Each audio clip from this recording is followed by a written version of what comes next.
Hello, everybody, and welcome to episode 137 of the Dynasty Junkies podcast, a proud member of the Dynasty Addicts Podcast Network. I am your host, Rocky Petrella at Dynasty FF Addict. I was supposed to be joined by Andrew tonight. He may or may not be showing up later. I'm not sure. Had something come up. But I am joined by our fabulous guest tonight, Peter Howard. Peter, how you doing? This isn't the Trade Addicts podcast. I just saw your name. I was like, finally, I'm on. No, it's all right. So I actually do another podcast. So I'm mostly just disappointed because of that. But I'm very happy to be here. Podcast. And Peter, why don't you just remind everyone your Twitter handle, where they can find you, all that good stuff. I don't know. Honestly, it's too late. I think we left it too late. My Twitter handle is @PAHowdy for reasons that include being too lazy to finish writing my own name when I signed up in 2012. And you can find me there mostly. I mostly live on Twitter, but you can also find most of my article content posted on either Patreon or mostly DLF. I'm a senior writer over at dynastyleaguefootball.com with BetSperts Group. And of course, Dynasty Crossroads. Don't forget that. But oh yeah, I got a podcast and I got a YouTube channel. Check out the YouTube channel. Things lit. I like it. But yeah, you start getting into that, and like people stop listening after you said your name. You know, then like I don't even know if you've got anything interesting to say, man. I don't really know if I want to know where I can find you. But yeah, just PA Howdy. You'll find everything else. Okay, so this is gonna be. We've been doing our rookie series. We didn't do an episode last week, but 2 weeks ago we got into the QBs. This week we'll be doing some running back talk. But first, a couple not really news items, but just some stuff that's come up the last week. Andrew actually put this show sheet together, so I'm just gonna go over what he has on here.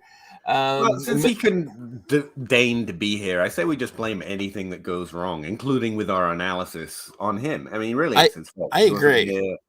You know, any bad parts of this show? Yeah, exactly. Yep. Anything I get wrong, it's Andrew's fault. I don't know. Andrew's fault.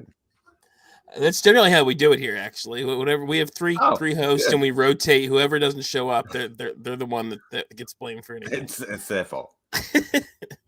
But Aaron Rodgers still a Packer for now. But I'm just curious your take on the whole Rodgers situation. How you feel about him going to the Jets?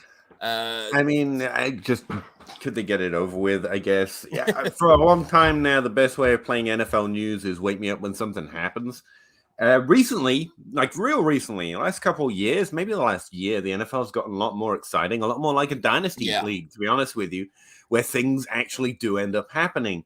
But honestly, I still kind of play it wake me up when something happens, because most of that stuff, like there's no one in your league that's unaware there isn't a situation. And so a lot of it's getting baked in.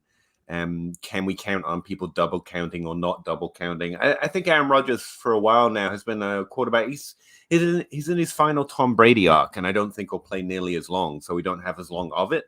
But if you can get him as a discount QB with top 12 upside, cool. That's awesome. And I don't care what uniform he wears, to be honest with you. But I think the news is too hype, and I think Rodgers is, because Tom Brady is the arc for a guy of his level, at least in fantasy. It's already too baked in, so I'm uninterested. If I've got him, cool. I've got a quarterback. I'm pretty happy to start in my Superflex leagues, or even my 1 QB leagues. But if you'll let me out for wherever his ADP is right now, I'll do that too. I can do other things with that value. There's more likely that it's going to go up at a certain point. There are other quarterbacks that can do that and are more discounted. Tom Brady's probably at the end of that arc, like I just said, but I mean, Kirk Cousins still got another year in there, maybe. You've got some other quarterbacks like Dak Prescott, who are even a little younger and still have that potential, but have lost the shiny dynasty. So, there are other quarterbacks, and I don't have to fuss with, whether Rodgers is even going to play next year. So that's fun. So if you had Rodgers, you might want to try and go up to like a Dak or something like that. Use him for that with this Jets possible baked in Well, I bump. can tell you, maybe this is a trade addict show. I can tell you, recently I had. It depends how you build your team. That's kind of my whole thing now, lately, over the last recent era of my content. It's like I'm trying to present reasonable expectations and then what I do with them. But what I do with them is really about how I've built that team. Because depending on your draft and your league and your particular situation, I mean, anything could be a good decision. And we tend to give a lot of advice like buy this guy, but if that can be a bad idea. Like DJ Moore is a good buy right now for some teams. I think for most he would be bad. But for a lot of teams in Dynasty, he's a really interesting speculation. If you're looking for points, you have low picks because you've ended up high in the last few years. You have a great roster to put around him. You have a solid floor. And, it's not a crazy expectation he could do more than he has done before if the situation hits right.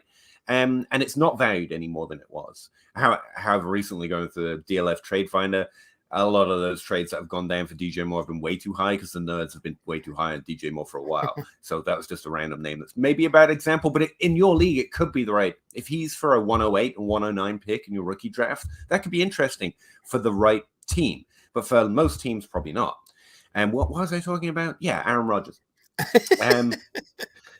So I'm going to tell you what I've done recently in my leagues, but it could be terrible for your situation. I'm just going to throw that out there. But in my leagues, one of the things I've been trying to do is push a lot of value into tight end and quarterback. Typically, especially doing superflex ranks with DLF, I rank quarterbacks lower on average. I rank the top 5, or the guys I think are top 5, like significantly higher, even above superflex rankers. And then after that, there was a strong drop off. And then I would heavily target like the tier 2 streamer types. I'd have 2 or 3 of those, whereas most people would only want 1, maybe around after I started trying to draft them. But over the years, especially playing in the DLF Pod League and other leagues where people do that strategy a lot more, or a little bit more, I found it increasingly more valuable to, especially in this era, we're seeing the new era of QB right now. Like I've had Pat Mahomes and Lamar Jackson, or Pat Mahomes and Jalen Hurts, or like 2 of the guys at quarterback, which is bleeding a lot of your value into that position. My running backs look even slimmer. My wide receivers are even getting a little tarnished. And to make up for it, since there's a premium in most of the leagues I'm talking about with Superflex, I've been going for Kittle. I've been going for Kelsey. Pat Muth was a big buy for me last year. So I've been throwing value at these onesie positions because it's just, I'm finding it a really interesting way to attack these strategies of balancing my points per game while still having value to I can change my roster. And one of the things I did last season when I thought I was more competitive, frankly, and I gave up around week 8, week 9. I realized I was probably in the finals, but it was more time to think about value. And I ended up trading one of my stud quarterbacks and Najee Harris the year before I did the same strat. And pushing it into a position that I think the value holds a little bit better. So I ended up not with 2 stud quarterbacks, but with Pat Mahomes and Aaron Rodgers, who I still thought could still get me into the playoffs. And, everyone's got a puncher's chance. But now in the offseason, I've got Aaron Rodgers sitting on my bench, and I just described how I feel. It's not the good. It's not the tier 1 quarterback in the tier 2 spot. But this offseason, we have been blessed in Dynasty, if you think like I do, with a bad Kyler Murray, a bad Lamar Jackson, and a bad Dak Prescott. Honestly, I think he's interesting value arc. Like, people are skittish because of the situations that are going on with them. And however you read them, no matter how much risk you think is in that or not, these are true blue top 5 quarterbacks, proven great max stud and 2 QB Dynasty upside that are suddenly easier to trade for. And I'm always interested in that. Kyler Murray's not going to be playing till the end of next season. Lamar Jackson, we hope he finds a home soon. And when I can go for the player that I think is good and bet that the situation changes, I will always take that bet. And so I approached Lamar Jackson under and ended up like throwing 2 firsts on top of Aaron Rodgers with a wide receiver that I think is only valuable to me. I think that was just a kick in my teeth because he knew I was taking advantage of him a little bit for Lamar Jackson. So that's kind of my approach when I have Aaron Rodgers, what I'm trying to do with him. I'm trying to put something with him and then go up into my max tier. Now, you can't and you shouldn't always add 2 first-round picks. One was in 25 because I have very few first-round picks in most of my dynasty leagues, so I had to go pretty far out. But you can sometimes find that value. Like maybe you don't want to give up your 25 first, but you have Tony, and the person you're trying to trade with is really interested in him this year. He's not really a late first value. You can trade him for that straight up, but you probably could add him to a trade. And if the person you're trying to trade with is interested or excited about Tony, and there's valid reasons for believing that, then you can make that trade exciting for them. So even though they're getting rid of Lamar, they're getting rid of that concern, that risk, and you're giving them something that they're excited for Aaron Rodgers and a first and whatever player they're excited for. So that tends to be the way I try and fish when I have an Aaron Rodgers type player on my bench or my roster, sorry. And to be fair, there's very few Aaron Rodgers types. But unlike Tom Brady, and again, go back to the weird dynasty comparison, Tom Brady's value just sunk like a lot earlier than right now with Aaron Rodgers. I think we learned from Tom Brady not to undervalue quarterbacks, even when they get slightly insanely old compared to other positions, but younger than me, to be fair. And I think that's one of the reasons Aaron Rodgers is still a solid top 12 dynasty quarterback. You know, most ADP, most keep trade cut ranks are going to put him in there. And so it's harder to buy low on Aaron Rodgers. So instead, I'm using him like a tier 2 quarterback, even though he has that tier 1 upside in terms of production, to try and get the younger or even better upside guy. Someone like Kyler Murray, someone like someone like Lamar Jackson. And I literally just keep talking, Rocky. Like, I know Andrew's not here. I'm just letting you go, man. But you just got to be rude sometimes. You got to be rude sometimes. Like, I just wandered so far off the point and found my own way back. Like, I don't know. That's an example of something I've done recently with Aaron Rodgers. So that's not hypothetical. It's literally something I'm trying to do. But again, in a league where you're not trying to build that way, it might not be the best idea, but you could go looking. I would go looking for elite upside, though, especially in a super flex.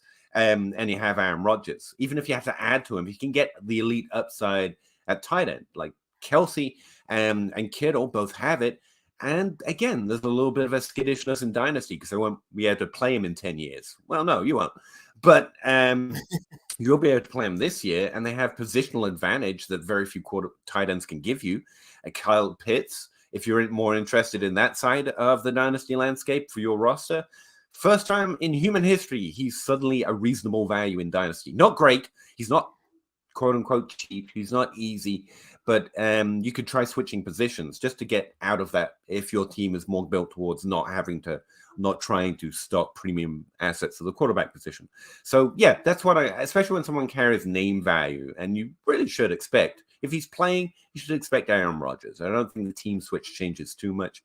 Aaron Rodgers makes wide receivers good. I think he's a large part for the high touchdown production we see in Green Bay. No matter what UI or Blues McGee thinks about him, as far as football goes, he's pretty good at it. And until they stop being pretty good at it, literally on the field, and with Peyton Manning, it was his very last year where he was clearly not good anymore. Then I'll keep believing they're good until they prove me wrong. Yeah, and I'm again, Rocky. You just you said there was a lot you said there. Weird English guy, shut the hell up. I love That's it. What you have to. No, go for it. We talked about our missing Andrew. I wasn't supposed to be the lead host tonight, so if you want to just talk the whole show, and I'll just sit back and listen, I'm fine. I got you, man. I got you. But yeah, you said a lot there. One thing I did that has nothing to do with Aaron Rodgers. I love the tight end point because I've been that way for a while now, actually, where I like investing in elite tight ends, and you can get Kittle and Kelsey cheaper than you used to be able to. So. And they're two of like 3 or 4 guys that really matter at this point. So, and with Rodgers, one thing to point out, and I didn't. Sorry. No, go. I answer from the point of view of Superflex by default. And non-Superflex he doesn't have any of this name cachet because to throw that out there, but still, that makes switching position a little easier. You can do Aaron Rodgers straight up for one of those guys in a 1 QB league, and someone with a more struggling quarterback position might be interested in. Superflex are a little sharper or a little stronger on the QB value, but that's interesting. But yeah, the onesie positions, man, there's still some edges there because tight end and quarterback aren't that hard to figure out. I mean, quarterback's actually one of the hardest positions to figure out in the world ever. but not when it's figured out, if you know what I mean. Like, we know Jalen Hurts is good. Like, stop guessing about the draft capital. We know Lamar Jackson's pretty good. We know that Patrick Mahomes and Justin Herbert and Joe Burrow. So just wait till people panic because they don't know the future. And sometimes you can just bet on the past. There he is. It's all his fault. I saw him. Who decided to show up? Blame that man. Andrew, you're muted or something. We can't hear you. Okay, so I was just going to say too, with Rodgers, he's kind of the guy.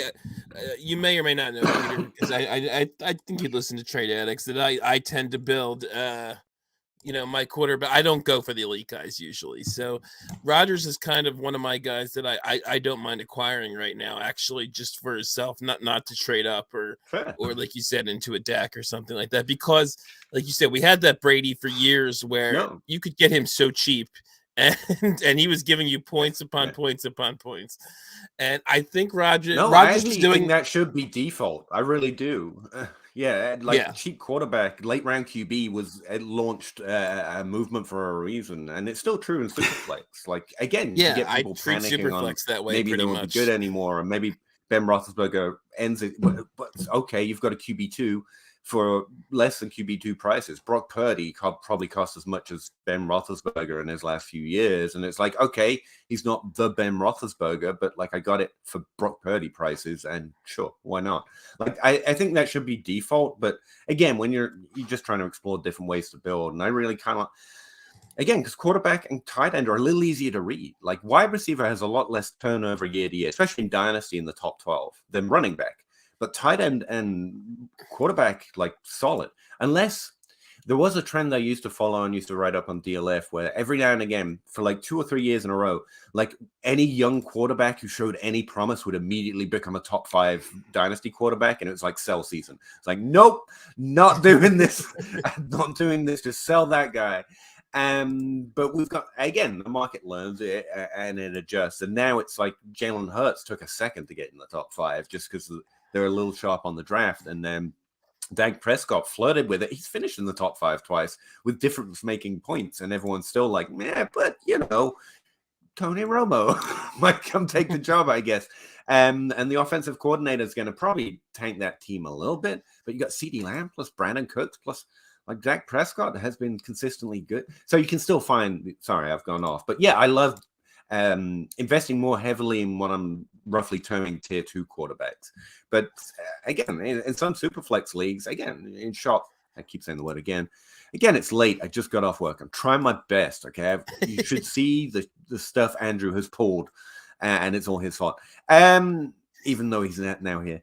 But yeah, sometimes, and in some leagues, and I talk about this a lot with my patrons and in Discord, it's like you just have to exploit what's given to you. Like in the Dynasty Grind yesterday, a live stream show we do, we're trying to talk to someone about one trade or other. They just couldn't find trades on the old veterans who are all meant to be discounted. It's like, okay, that's great. You've learned something about your league. Because the general advice is true. I say it all the time. But what they always forget to follow up on is if your league is like, no, you can't have Nick Chubb. You can't have Mike Evans. That's okay, because they have to value someone above someone. Actually, they don't, because you got 12 people and it can all intermix. But all you're doing is prodding and poking around. No, a league can't shut Dynasty play down. You're just looking for what they might value differently than you do. It's not even under or overvalue, because we're all going to get stuff wrong, but you're trying to build the best team you think you can. So you just go prodding. And if they're like, no, these old guys are set, I'm like, okay, what do you think about Drake London? Drake London's ADP is a little bit too low. Someone's creating that. Are those people in your league? And if not, sure, cool. Do they really hate DJ Moore? Because DJ Moore, somewhere. And if not, you're just trying to draft as best as you can, or maybe find another league with Russ Fisher in it, because he will trade constantly for almost anything. And really helps the league get moving. I'm already in enough leagues. It doesn't mean you have to leave that league, but that's Dynasty play. Not every trade is possible in every league, and that's just part of playing in Dynasty. And so that's why I was mentioning in the DLF Pods League, specifically the one I was thinking about. Like, I just don't find a lot of edge of wide receiver and running back. They're sharp, or they know when to be where their weaknesses are, and they guard against it. Not guard, because we're not actively, we don't know the future. So maybe they're a little less or more gun shy about trading what I'll find in ADP or on Keep Trade Cut that I think is maybe a good way to go. But at quarterback, like me and you, we've both been playing for a long time. We do ranks, we've done content. Default is a really good way just to maybe just like Cousins instead of Mahomes a little bit and add some elite tiers. Like that's Yep. And so Cousins I found even guy. in that league, there's still a lot of people who know that. And so they're more willing to let you throw value at the quarterback position. And honestly, there are some advantages to it. Again, if everything is done at value and you do a reasonably good job of predicting the value future, if not the actual NFL future, then you can always fix it, even if you just have to go to a full rebuild. So you're just looking for an edge to make the best team you can. And there's some edges to just having two players that are consistently every week giving you a 10-point advantage. Like, okay, I've just got to find wide receivers and running backs. Like, okay, that's what I'm looking for on this league. Not my preference, but definitely something that's possible. And I've already got this positional advantage. So that's pretty neat. And in other leagues, that doesn't exist because everyone's like, nope, Mahomes or I die. And you just can't find that edge because no one will give you that. But anyway, I'm going on. But I think is my mic working? Hang on. Can you guys? Is my mic working? Are we good? And Andrew, there he is. Finally. Andrew, the only thing we've done on the show sheet is the Aaron Rodgers point, and I Peter went off on like 6 different tangents. So. This is me. I love it. This is me talking You're doing about great, the first Peter. question, by the way, Andrew. I want to say this because I love this monologuing. Just tell me to shut up. No, I love this monologuing because you're nailing it. You're hitting all the great points. The other thing I'll say to kind of piggyback on this, which I mean, maybe it's already been said, it's been a minute. But I think the longer I play fantasy football, like the longer I play Dynasty, the more I'm okay with those like worse quarterbacks, right? Like I feel like when I started, I really needed to have the good ones. Like I really wanted to have like welcome to my world, Andrew. Well, and this is kind of what I'm saying. Like the longer you play this, the more you're okay with the worse options because you're like, I can make it work, right? Like you're just like, I've been through this. I've done this a while. I'm okay with like breaking Mahomes down over the course of years into where you get to, Carr and Cousins as your top two quarterbacks. And you're like, I can make it work. Right. And it's like, it's not pretty, but you're like, I don't mind it. I can figure it out. And I think that's something that, maybe there are a lot of people who are listening to this who are junkies as well, who have been playing for a long time, who are thinking the same thing. Right. So I love it. Yeah, Peter. I think you can build better teams. Like I hear and see teams all the time. Like, how did you get that much? But I think assuming a decent league, and not that it's decent's the wrong word. It's like you're in a bad league if someone lets you. You can just be really sharp. You can draft well every year. It is. I've seen Jake Anderson, my former co-host, like build monsters up against some of the best. Like you can do it. Don't get me wrong, but I think my reasonable expectation is I'm not going to have Mahomes, Lamar, also Jefferson, also Chase, also Kelsey. I just don't think I'm going to be able to do that in most leagues. And assuming that not everyone else is, I'm playing against straw men, literally. And so the decision tends to be where you're going to take your weakness, where you're going to try and find your strength. And you just kind of have to, and so are they, so is everyone else in your league. So it's just kind of this open back and forth of where you get to take your weakness, where are you? And that's what I find most Dynasty play to be. Which is, it goes to what Zach Reed from the Dynasty Dummies and Louis Pasiga from DLF say. It's like, know your league mates. I suck at that bit. I'm happy to talk to anyone. Well, it's pretty obvious. I'm talking to you. I mean, come on, I'll talk to anyone. But yeah, developing those relationships, remembering people's names. I suck at all of that. But like, if you get deep into the weeds, here's the if you're playing with your friends and you just know they're gonna like, I don't know why I keep doing the Kadarius Toney, and that type of player more. I mean, you can work with that. It helps to make trades to. Here's what I like about our show, and what I love that you're on this. And again, sorry for being late, but like we actually talk to people who are in leagues, right? We find rosters and we find leagues that are stale or that won't trade or that can't trade or whatever. And then we come up with ideas of like, well, here's what I would do, right? And there have been a number of times that we've been doing this for years now, right? And there are a number of times we find a league where, nobody can get a trade done or what have you. And then we figure out a trade and that broke it open. Like that kicked the whole thing wide open, because there's a lot of times I feel like, especially with trading, people don't want to lose a trade. or they don't want to, like, I'm looking at the calculator and I have to win a trade in order to accept it and whatever. And that's never fine. Try and win a trade. Well, here's the thing. I'm fine with that. If that's the way your league is, then that's the way your league is, right? Like I'm in some leagues like that too, where there are people that are just a bear to trade with. They're just like, no, I don't want to, it's just, everything has to be about value. I'm an advocate for calculators as a tool and saying, hey, that's a great reason to look something up and like figure out what you got to do. I don't think that you should live and die by them, right? But there are definitely people out there that do. And that's what makes it so interesting, is that every league is so unique. And there are leagues where Aaron Rodgers is probably still attainable for a second or a third. You know what I mean? Like, you don't have to give up much. Yeah, exactly. Which is awesome, right? And if you do, then you do, and you don't. Or you have to give up a lot. You decide not to do that. You're like, that's fine. And that's kind of what makes this whole game so much fun, is that there is no one true answer. And we talk about this all the time. Like, value is kind of an inherently, I don't know, wrong thing. And you can't hit on this. Like, the value in your league is going to be different than the value in my league. Ultimately, everyone's got their own. Value is, we have an idea. We have a quote unquote market. Right. It's like the checkers version of chess when we're talking about markets. But come on, we're trying our best. And exactly. You just gotta work with your league. I always think, as long as trade offers are getting rejected, that's not a dead league. Like, if people are looking and paying attention to emails, like that's a high bar to cross with most dynasty leagues. And you're right. Talking to people playing in leagues, I often get the impression we're doing a lot of dynasty content wrong. It's like it misses the mark, and we often try and, it's like, here's what we think, but how do you put that into practice? It's difficult. I actually had Matt Price from DLF on the podcast once. Oh, love Matt. Yeah, he's been on the show.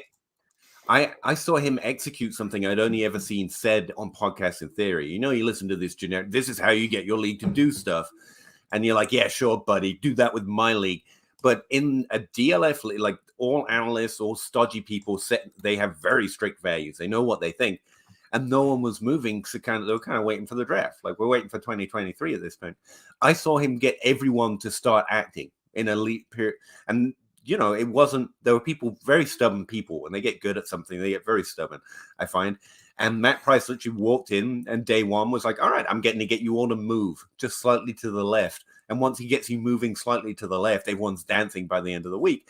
And so I had him on. I was like, how do you do that? Because I know the idea was just tell everyone you're going to trade a player for something, the best offer. And I was like, I've heard that, and that makes sense, but I've never actually seen someone manage it, because most people are like, yeah, sure, but I have a life, and I'm not going to be sending you different trades with third-round picks in it. But he made it fun. He kept the group chat interested, and it was really interesting to see. And I was like, have you done that any other way? And he was trying to list other ways of trying, and it's really difficult, honestly. And that's where I came to. As long as you're getting some kind of response, there's a reject trades now and again. They respond to a shit post in your group chat. That's not a dead league. I'd say that's about a high bar for dynasty play. I've pulled back a little bit now, and every now and again I think about exaggerating it to having 20 leagues, because that was fun too. Sure. But now I've got 6 leagues in the Scott Fishbowl every year mostly. And like, everyone's active. I know everyone, like, we're talking anyway, and so it just becomes another way of talking to each other. But I do remember, like, 17 out of 20 leagues, and you would never hear from anyone. You were surprised to find there were starting rosters, frankly. And I think that's the average experience in Dynasty. And I think we lose that the more fun we have and getting involved in the community. And then you go to your league and you want to execute some of it, and you're like, man, this is dead. And so I had Matt Price on. I was like, how do you get people who just will not move to the left slightly to move to the left slightly? And it's really interesting. He's really interesting to talk to. I think Matt's got it pretty sussed. Sorry, I'm just going on again. You see, love Matt. He on the show. You're doing great, Peter. You're doing great. No, I think what you're hitting on is kind of a lot of topics that we get on a lot, right? It's that, every league is unique. Every league is different. Every it's kind of why I joined so many, right? To kind of hear you say, like, there are 20, right. Like, I like the ability to trade and have different varieties of leagues. I know Scott, who's not on this week, who's in 40 leagues. He likes being able to have a portfolio and be able to go into a certain league and say, hey, I've got way too many Zeke shares. I want to get rid of some, and just like start sending offers, right? And that's the fun part to some people, is just being able to have a lot of platforms to do this. So I fully admit that that's one of the reasons I joined more leagues. Is that is like, I just like trading, so let's go get some more. You know what I mean? the other interesting part of that is everything that's given out is good advice. Like we all follow the same people, and we all know who Evan Silver is, and Matthew Berry's fun, and we all follow. Obviously, we follow John Bosch. Just trying to get of course, follow a little bit, but absolutely king of value, in my opinion, for real. But where was I going on that? Everything we play with works at leagues with volume. these people. Everything works. No, what the other thing I think is everything works at volume. If you can execute any of those strategies, even the ones that I hate and I would argue against, if you're doing it right consistently at volume, if you're playing the way any of us on podcasts are saying, it works. You'll win significantly more than 50%. There's a reason that these people are smart and big in the community or have jobs with sites. But if you're just playing in a league or me playing in 5, like nothing works when you're not playing at volume. You can't play run it robuster RB or even zero RB. It does work, but it doesn't work just for a single league over, because you're playing the odds, and it's like playing in a Vegas casino. If you play one-handed cards, it doesn't matter what your strategy is. Even if it's good, you're not going to win. And then you've got luck, so even a good strategy is going to win over a significant sample size. But yet, Dynasty is something like that. It's the only way I can, like TJ Hernandez from the 4for4 podcast, he's got a strong history as a poker player. And I never really understood that, not being a poker player. I was like, I don't get how you're saying. But when I started to think about the way we're trying to play, it kind of made sense to me. One, you're playing your opponent more than you're playing the actual reality of what the cards are, what players do. And 2, it's about volume. I mean, if you want to execute a strategy, then it's all about volume. And most of us are playing in 2, 3, maybe 1 league, or even 27 with the same people. So it's not really volume. So you can't diversify when you've got 5 leagues. It's like there's no, like 33% is like 2 Zeke shares. I mean, come on, that's not diversification. Sorry, again, I've shut up. But yeah, you're doing great, Peter. But I do want to say this too. Scampers is in the chat, right? Fan of the show. You keep saying that, which makes me think I'm not. Oh, you're doing great. And for me, it's the same for him. It's the opposite. Having limited leagues makes me feel more invested, passionate about every move. And I think that's where I started, is that I was like, well, I only have a couple leagues, right? Like, it's like, I only have a couple leagues, so I want to make sure that I'm doing these right. But at the same time, it's kind of like, if you're only in a couple leagues and you can't get something done, you just have to move on. But when you're in 20, you can almost always find something. And that's kind of what it comes down to, is that when I started playing Dynasty, it was that's part of the reason I cut down again, because my perspective was really skewed. I was like, I can play Dynasty. I've got it. Right. I figured it out. And then you tell people what to do, and Clyde Edwards sucks at his value last year. And you're like, yeah, but it's okay. And they're like, why? And I'm like, oh, you don't play in 99 leagues. Right. And so you start cutting back. And like that trade I just mentioned, like that is a significant trade for me. It's one of the leagues I care about the most out of 5. And like, that's not like, it's something I'm literally doing, and it really matters. It's not taken care of if it doesn't work out. Like, that sucks if that trade doesn't work out for me. Or like, again, the Dynasty Dummies say, like, we're telling you literally what we do in our league, not our leagues. Like, there's not 100 to make up for it. It's what you would actually do if you had 1 league. I started asking questions that way on my podcast. It's like, if you had 1 league, who would you trade for? Don't give me this. I would trade for this guy, that guy, that guy. Like, you don't have that much value to spread around. I've seen your teams. You're lucky to get 1. So which 1 guy would you target? Or, position? Well, so before we get into running backs, I know you guys have obviously we've talked about one topic on the sheet, which I think is terrific. But I also want to make sure we hit some of the other topics. I can do the rest real quick. I don't care. Well, it's funny because like there really hasn't been any running back talk, and I'm kind of taking over the show, Rocky. Take it or leave it. I'm fine. I'll just let you 2 go, and I'll just watch you. This is perfect. So the other thing that I put on the show sheet was just for news, like there hasn't really been a lot of news, right? Like there hasn't been a lot of, like in the last week or 2 weeks, even because we haven't had a show in a couple weeks. There really hasn't been a whole lot of running back related news, let alone like any free agency news. It's all kind of like dried up. And so the other things I put on here was like Sam Howell to the moon, which was like everybody going crazy about Sam Howell. And then like Desmond Ridder to the sky. You know what I mean? Like other people like, he's the guy, he's going to get.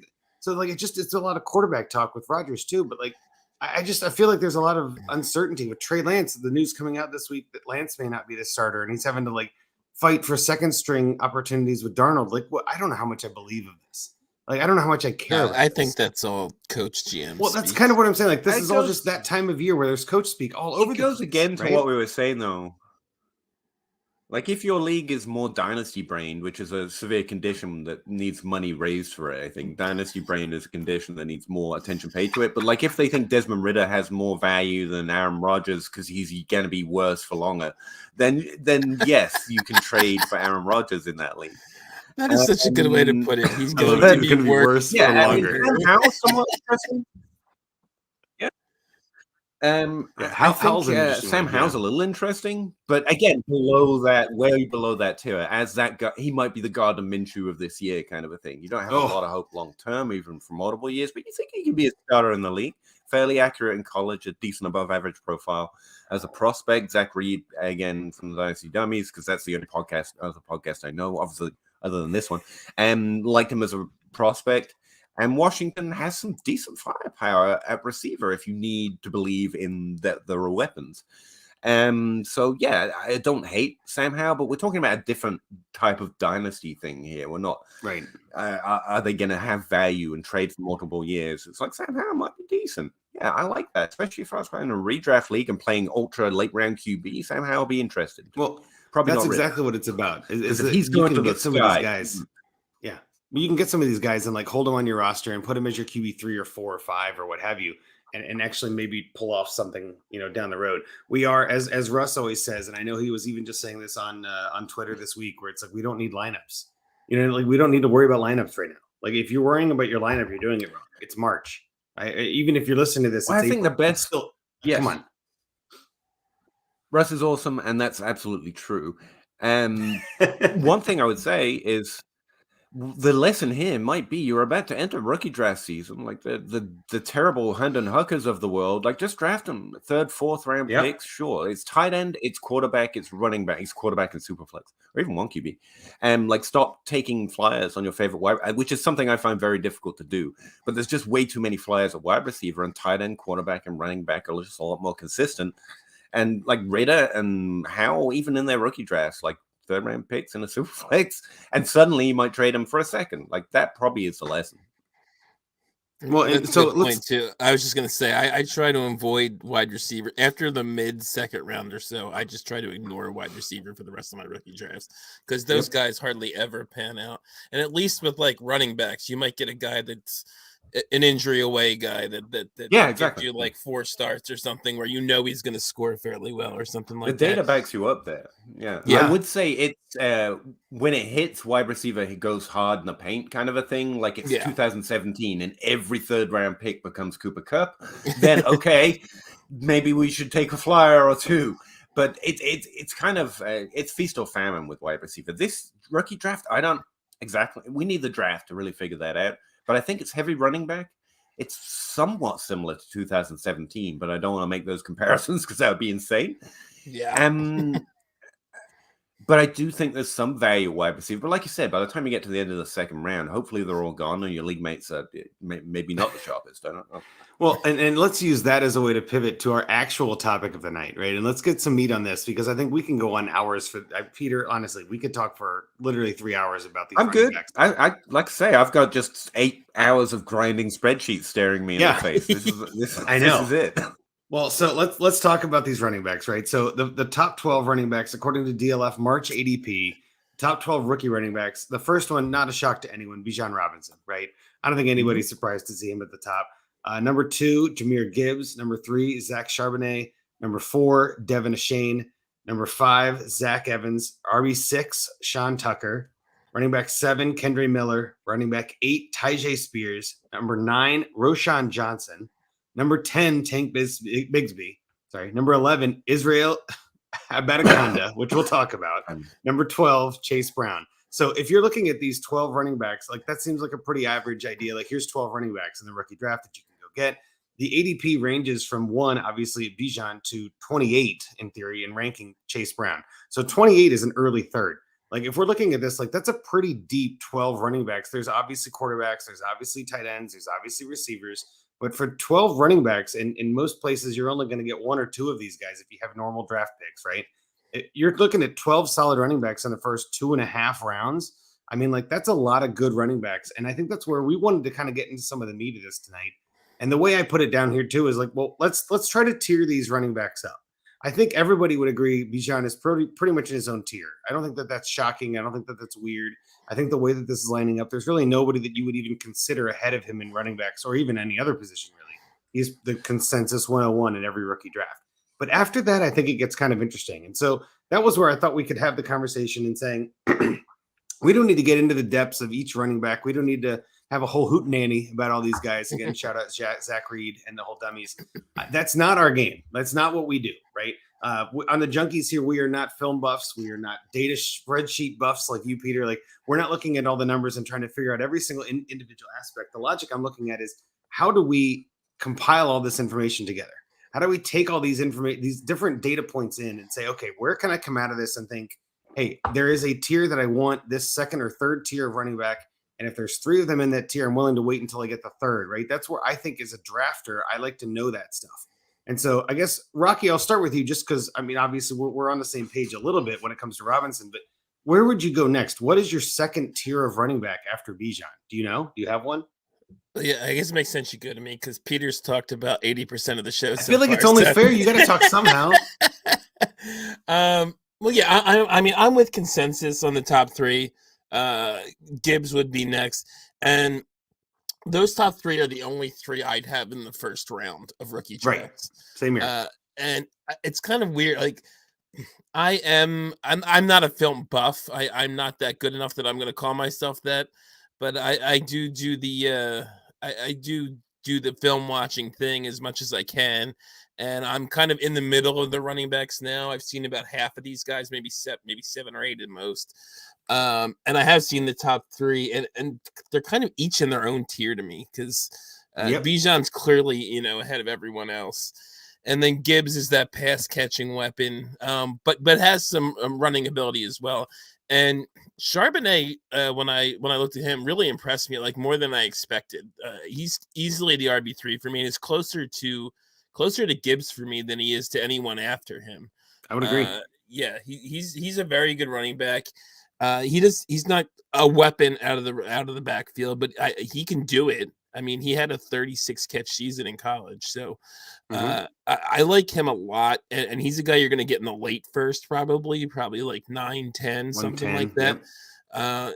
So I mean, for the value, I almost like him over Gibbs for the value you're going to get, because Gibbs is going to go at like 5, and I'd almost rather have Charbonnet at 10 rather than Gibbs at 5.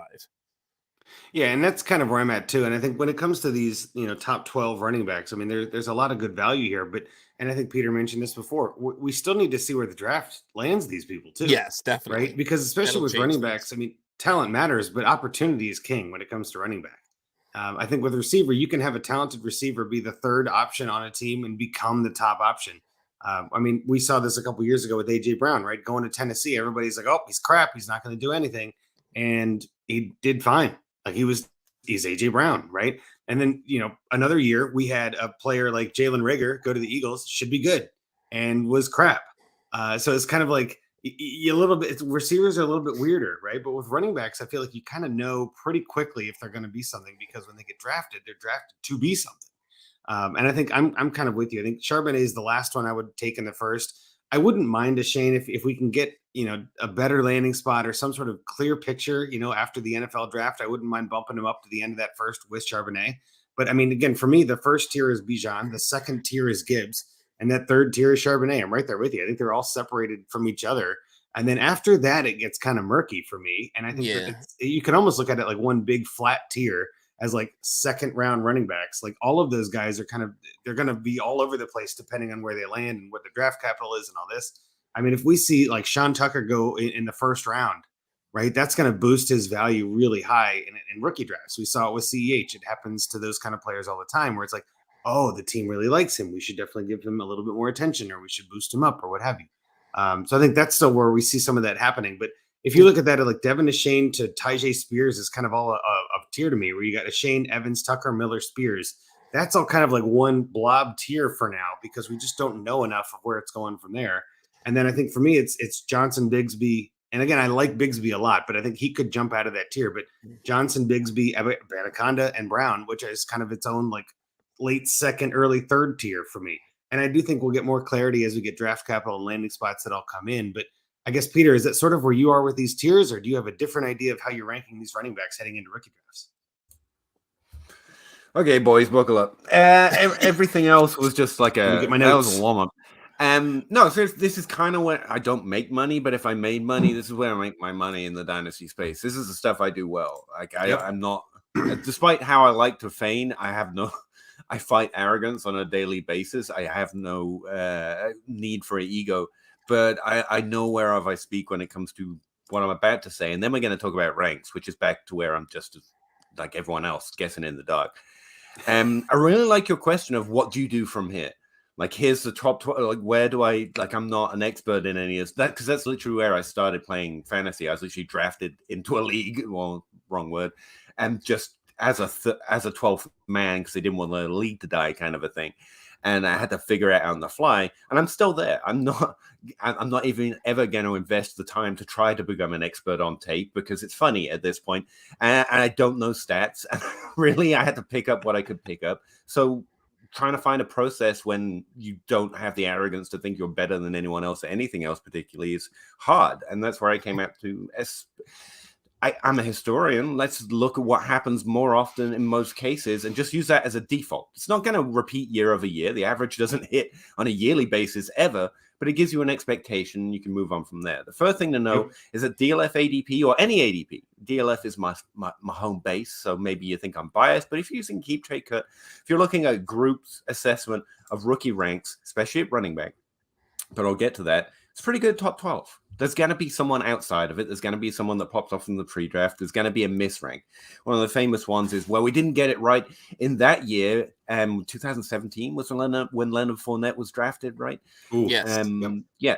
He was running back one in DLF ADP. That wasn't right. It's like, yeah, but Leonard Fournette was pretty good. Yeah. And that's the miss year. If you're looking at the running back one in any reasonable sample of ADP from any particular site, but use DLF because DLF, home base and stuff, that's probably the running back one. And before you go to Clyde Edwards-Helaire, that was all narrative. If you look at any sample of ADP from DLF or anywhere else, Jonathan Taylor was it. Jonathan Taylor was him. No one was, but we were debating landing spot at the time, and that got into some people's psyche. But so you can rely on ADP significantly, especially at running back and rookie drafts. It's consistent over time. We get running back right, more right than we have a right to do. And as you were talking about wide receiver, yeah, it's a little hinky. It's a little weird. And Corey Davis is having Cooper Kupp's go in the third round.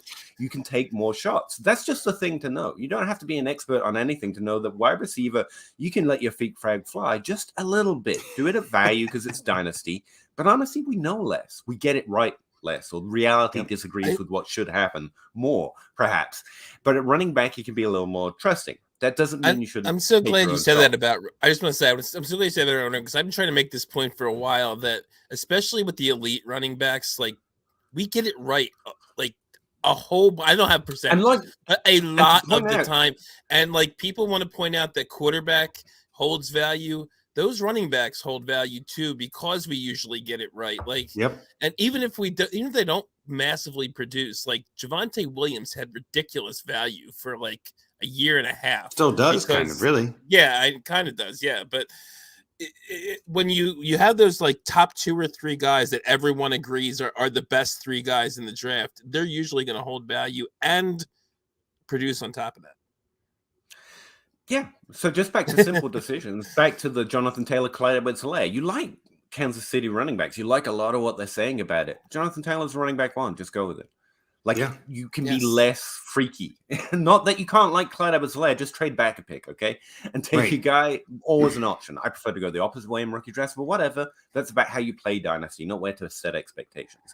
Running back ranks are a little harder to just go, everyone else is wrong. Not entirely. It happens. You can always go and get your guy, but just as an expectation, you should probably expect just the running back one is the running back one, the running back two is the running back two. She made a whole video breaking this down on all of DLF ADP. And it's consistent all the way through the top 12 in rookie ranks, remembering that we get about 2, maybe 3 guys at any position on average. Going to the top 12 and the ranks actually working out the large majority of the time is highly significant, in my humble opinion. And the other point, speaking of humble, that Rocky just said, like sometimes I think that point gets mixed because we're saying we get it right. But it's not, and it's not I or Rocky or Andrew. Right. It's like the group, you, anyone listening, that's anyone what I was saying, involving in the discussion. We group think running back really well. Yeah. And the smart thing is to do, I think, is to go, so I'll just listen to the group here, if at all uncertain or as a default. And you can also do the same thing between positions, like break ties to running back, especially if it goes between two different tiers.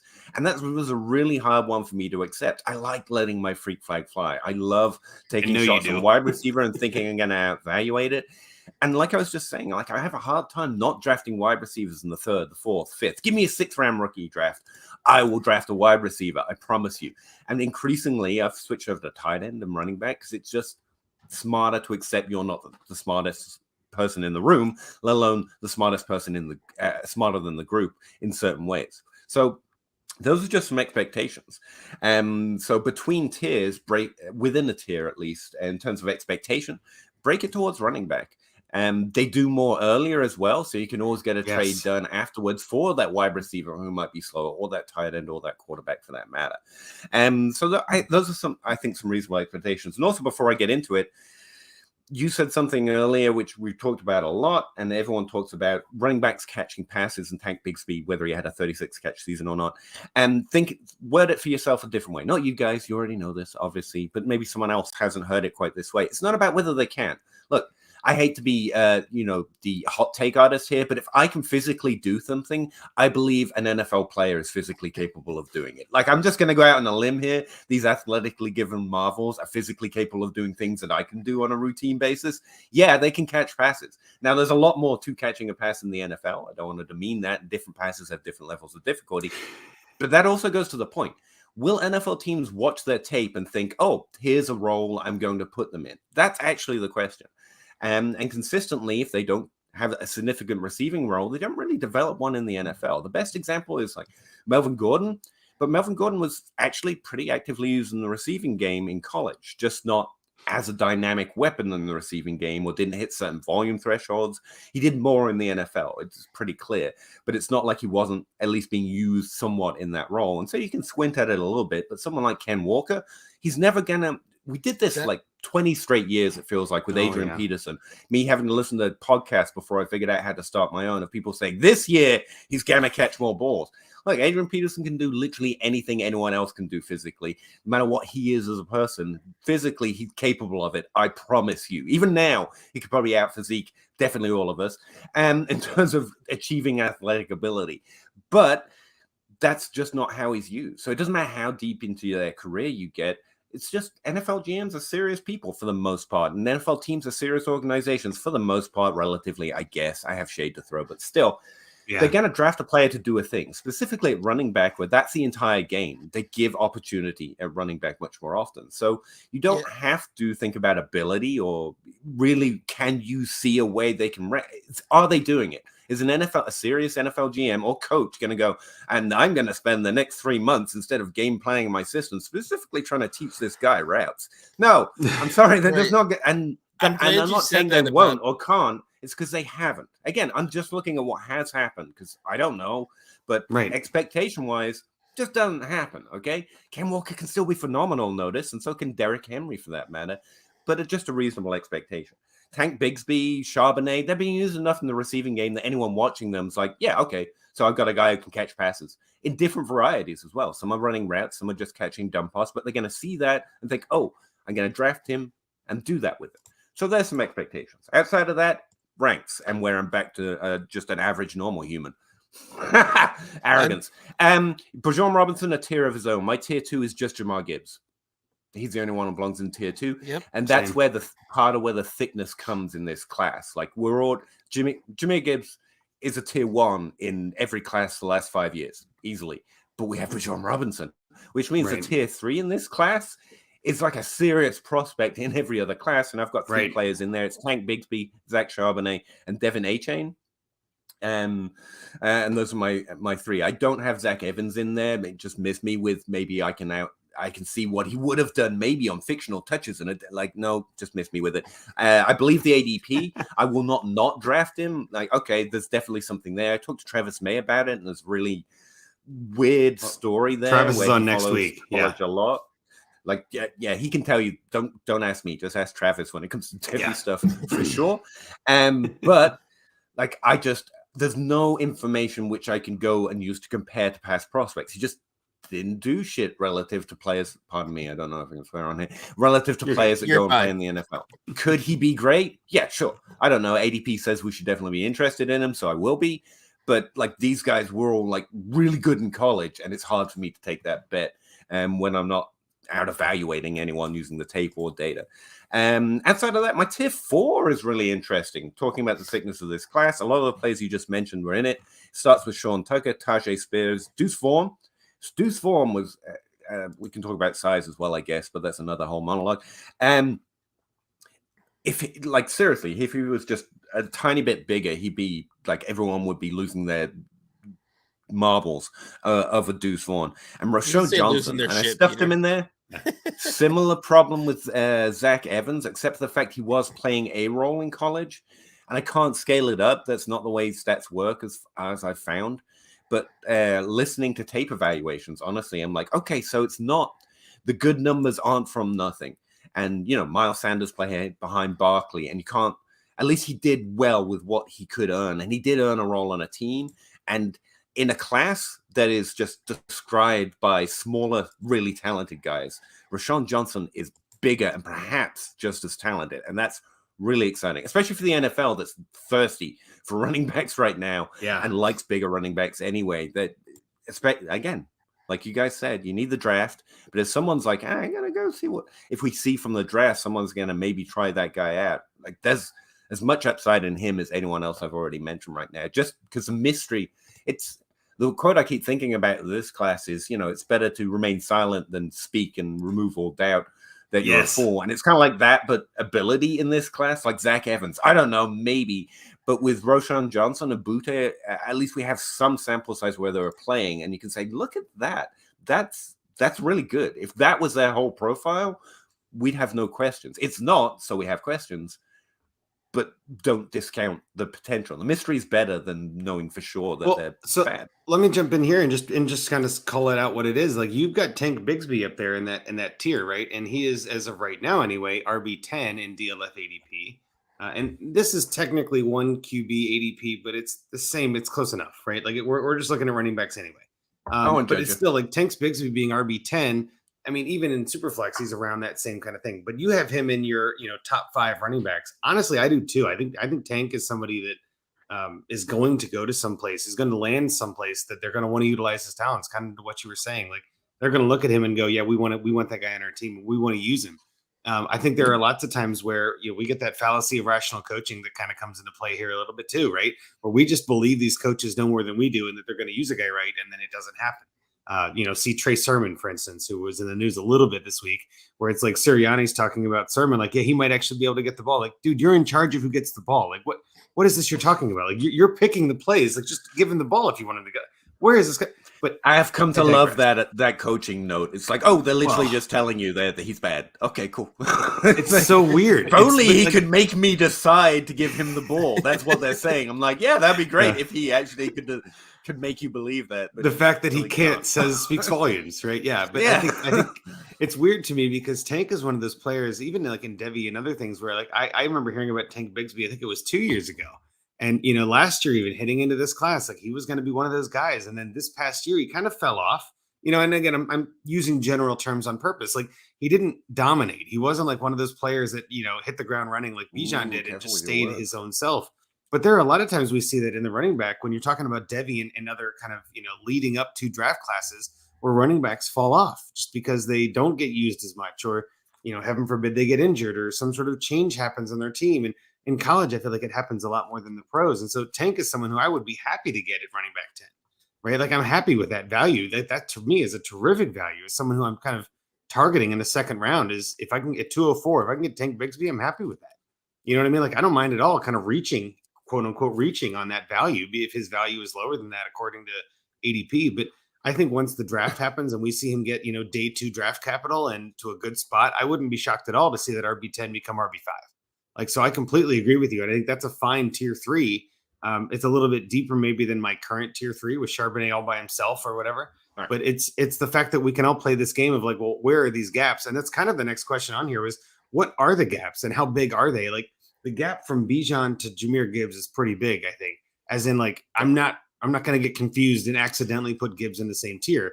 But there is a big gap there. But there's a really easy one there. It's like the difference between Saquon Barkley and DeAndre Swift. Both are really good at what they do, but you want one more than Dynasty. That's it. That's it. One's more reliable. One's got a better offense around him, whatever you want to call it. Like, there's a whole bunch of that kind of thing. But I think Tank is one of those players that could easily jump up. I wouldn't be shocked at all to see him jump up in that, late first conversation after we get draft capital. And I think that's part of where this conversation is so fun at the beginning, early April, late March, whatever, the beginning of draft season, where we're all kind of coming up with our values. But it definitely, none of this is static. All of this is dynamic. All of this is up for change. All of this is up for discussion, which is kind of why I wanted to have it. And I think maybe the fun part of this discussion too is like, where do we go after that top 5? And maybe Rocky, I'll go again to you first here for a minute, but like, if we put Tank in that kind of top 5 idea and move him up, who are we moving down? I think Zach Evans was someone that Peter mentioned is moving down. Is there anyone else that you're just like, I don't know, not a fan of in this rookie draft that you feel like is overdrafted or overvalued in this ADP early? Again, I haven't seen this entire list, but I have seen a lot of the ones that are up at the top. And of those guys, I'm not as high. And Peter did put him in the top 5, I believe. So I guess maybe the data backs it up. But I'm not as high on A-Chain as a lot of people are. I think again, fair. Just from film watching, I didn't think he was he obviously he's very kind of small guy. He's like 5'8", I think, something like that, which is not and 100 and some pounds. And I just don't think that coaches are going to want to use him in a 3-down role. And I didn't love I didn't think his pass sketching skills were elite. And from just a pure rushing perspective, he was okay. He looked nice, but nothing special. So having him at RB4 in the ADP is a little high for me. I kind of see him as more of a role player, and I actually like Tucker more than I like A-Chain from the guys I've looked at. He's got some speed. He's got pretty good vision. He's got some tackle breaking, good contact balance, kind of tackle breaking ability kind of thing. So from the guys I watched, I'd have Tucker a little higher than they have, and A-Chain a little lower. I know a lot of people are on A-Chain, so I could be totally wrong. I'm no Zach Reed, so that's right. But that's my perspective. I think A-Chain's a little overrated. Yeah, I and A-Chain doesn't really have the production to back up that ranking down. Yeah, I got A-Chain and Tucker back to back. A-Chain's got the speed. I think the NFL will like that. I think Sean Tucker's weird. You're right, exactly in terms of his role, in terms of his expectation of being that 3-down back. I can definitely see what you're talking about. But there's just a weird thing on Sean Tucker's profile I can't explain to myself, and it's just more questions, lower rank. I don't know how I can explain it quickly. Let's see. Did I make a quick note? Essentially, when he got more volume, there's a weird relationship between his performance stats and his volume, and that he gets the volume finally, but his performance drops significantly below average. But when he has lesser volume, that's where all his good performance stats come from, and why his averages look good, and why people might see good numbers across the board. And it's like, I don't know, it's Lamar Millery. It's like very good, but the minute you were like, oh, we can scale this up, it went bad. And I'm like, okay, I just got a question about that. Let's see where it falls in the draft. You know what I mean? Oh, I like that. And I think too, A-Chain and I'm again, comps are not where my specialty is. Don't take any of my comps as real comps. No, but A-Chain to me feels more like, A-Chain to me feels more like a JD McKissick kind of player, like somebody who could have a ton of value in certain specific situations. Well, I'm saying like someone who can have specific kind of value. And I don't know anyone else other than a McKissick that comes to mind, I guess is the first name. But like if he lands on the right offense in the right place.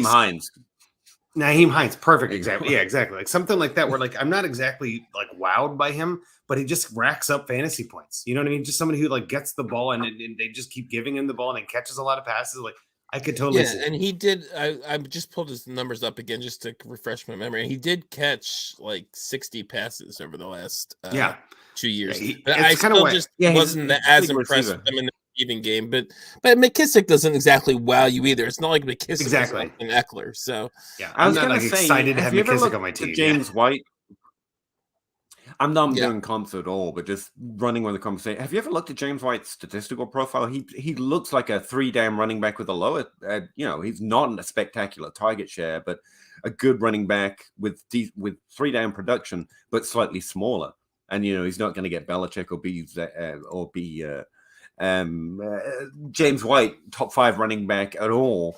But like that's interesting that some of the best those role players are smaller in a 3-down role in college, and I think that's interesting. The running back position. Sometimes you just become more of a role player, even though you're just playing a 3-down skill set in college. Like with the premium, example of that guy. Yeah. Well, and someone else that I definitely want to up. mention, who I think is, again, all of this is going to be draft capital dependent. All of this is wrong. Let's just be honest. Like all of this discussion is just like vague and kind of nebulous, and all of us are saying none of us are right. Even Zach Reed would say that. Like none of us. We're just doing our best with the info we have. We have a lot more info. Right. Just follow the ADP. Exactly. Just kind of see where you can go, because ADP ends up settling itself. It shuffles itself out after enough ADP. It kind of becomes the norm, right? And that's the point. But someone I definitely wanted to spend at least a minute or two on was Israel Abanikanda. I think Abanikanda is one of those guys that he just had his pro day, right? And there's some debate, I guess, or some question marks about his 40 time. How legit is that? But a 4.440, sub 4.440 for his 217, I think it was, pound frame, like that's, to me, that speaks volumes if it's legit. But again, 40 speed is somewhat translatable to the NFL. And I definitely wanted to, I know Rocky and I are on the Izzy train. I don't think that that's a shock. I've been a kind of guy for the past couple months. As more I watch him, the more I like him. But this ADP of RB11 just kind of, I scratch my head, right? I'm just like, what? Why are we doing that to this guy? I feel like of all the names, of all the numbers, of all the stuff. But I just feel like a team is probably going to be willing to take a chance on him in the 3rd or 4th round. And they're going to want to use him. They're going to want to lean on him. And again, my Bengals, he's a bigger guy in a smaller class. I do get it. Exactly. He's kind of an oddball in this class. And I think that he's one of those guys, just like Tank too, to be honest, that I could see rising up values and being a 202 kind of draft pick on ADP come a month from now, in May, when we start to see, all the actual rookie draft data kind of come in. So I guess I was curious, Peter, what your models, what your spreadsheet said about Izzy Abanikanda. Like, is he someone that we should be targeting, or are you kind of on the outside looking in saying you guys can have him? Yeah, kind of the second. I'll give you a target. That's the other way I make my lack of money in the dynasty space. I am happy to be someone else's kicking toy. Like, I'll be the face of the person who hates. And to be clear, I don't hate the player. I hope he comes in the league, dominates, and I'm definitely never hate the player, hate the value, right? Exactly. I hate statistical profile. I hate the fantasy comparisons or upside. I think I really took a dislike to him because a lot of the. I think people are attributing his blow-up season purely to him, and I think they're missing an opportunity to like Jordan Addison, and I'm never a fan of that. Jordan Addison leaves, the team has nothing. With Jordan Addison and Kenny Pickett, they have this phenomenal passing offense. And unless you think that was because of Kenny Pickett, in which case join my league, then it's Jordan Addison. And they have nothing, and so they just give Israel Abanikanda. Apologies, I am trying. We're getting there. We're getting there. Sometimes I misname on purpose, so I want to be clear because I think it's funny. In this case, I just suck. I got the lazy English tongue. But he did phenomenal. To be clear, he is phenomenal. Physically, he's phenomenal. That year, he did great. But if I'm going to compare him to past prospects, it's like he got that volume because Jordan Addison left. Like, that's the reason. Right. And when you get that many touches at that level with that physical prowess, you put up yards. He put up 1,400 yards and 20 touchdowns. That's definitely translatable to the NFL, right? No, right. I don't honestly think so. I think we're misreading what he did. It's just pure volume because the offense lost pretty much the only thing it had going, or the main thing he had going for it. I mean, the lead wide receiver that year was like in his 4th year, I believe, and had his career year again because that was the best they had after Jordan Addison was gone. And I'm not trying to actually throw shade at Israel here at all. Again, he did phenomenal. He did what you would hope any good player did in that situation when given volume. But to me, that's throws more question onto the upside. Not to mention he doesn't catch the ball. Even in that situation, he was relatively unremarkable receiver in terms of the volume or his performance on the little volume that he had. And so his upside is Derrick Henry. He can't get anywhere near that, even if given a role by the NFL, because I don't think he's Derrick Henry. Yeah. Or Ken Walker. It's not really about size, because Ken Walker's got talent. Derrick Henry is talent. Like, Israel's got some talent. Don't get me wrong. I think he has quite a lot, actually. More talented at this than I will ever be at anything. Again, really not trying to hate the player. But I think if we read the room a little bit, you've got this huge guy who wasn't able to develop that role despite all this ability until literally the team got drained of all of its weapons. And it was left with, what do we do? Well, we run the ball 10 times more a game than we did last year. And he, to his credit, again, did phenomenal with it, but still below the hit average, kind of on the conference average in terms of how many yards he was producing relative to how much they were running the ball, which is why I adjusted by that amount. I really hope the NFL gives him a decent draft capital. They're going to draft him somewhere or put him on some team, and I definitely think he can do some work. Again, draft running backs. It's pretty simple in Dynasty. Your bench should mostly be running backs and tight ends or quarterbacks and superflex. And yeah, he could definitely put up fantasy points. He's probably being underrated. But at running back 11, I'm like, I still got in this class, my running back 11 is like, where is it? It's like Kenny McIntosh. He's got a 3-down skill set at a higher conference. He is not, I believe, an undersized guy. But like, he put up work in both the rushing and receiving game with average to above average stats in some cases in a difficult, tumultuous situation, where he's playing, well, not tumultuous, but playing with other NFL caliber talent. He didn't need the team to be devoid of all of the talent to get volume, so much as he worked into it in a difficult situation. Like, I'm still really interested. You've got Evan Hull in that range in my ranks right now. Again, coming from a lower conference, but was doing it for multiple years. Didn't need the team to suddenly suck and them not have any other ideas. I mean, if we're narrativizing it out here, that's probably a little unfair to Israel. But there are still really interesting players in that class. You got Roschon Johnson as my running back 9. And I'm like, the potential, the mystery of that. Like, give me that, running back 11, I think it's fair. Protos don't wait for me at all. Neither does a combine. That might dig into it, because I'm already looking.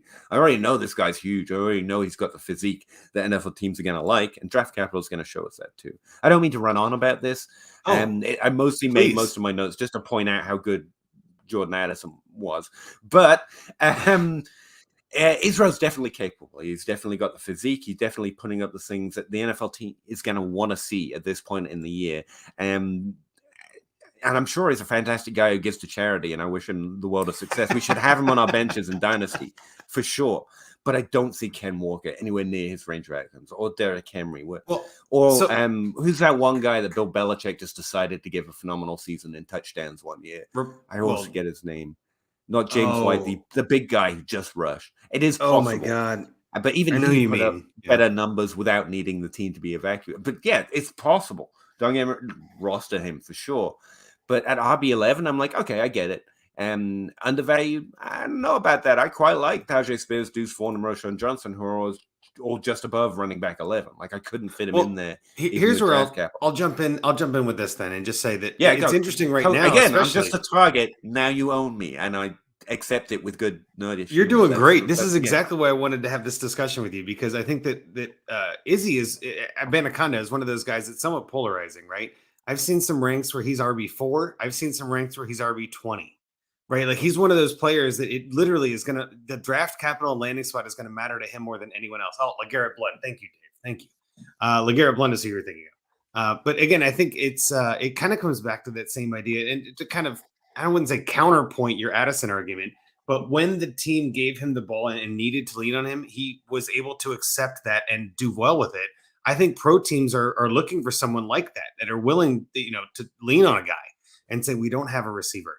I think there's a lot of teams right now in the NFL that are desperate for running back help and have had committees with, patchwork kind of committees, and they would love to have a guy like a Anaconda they could just lean on.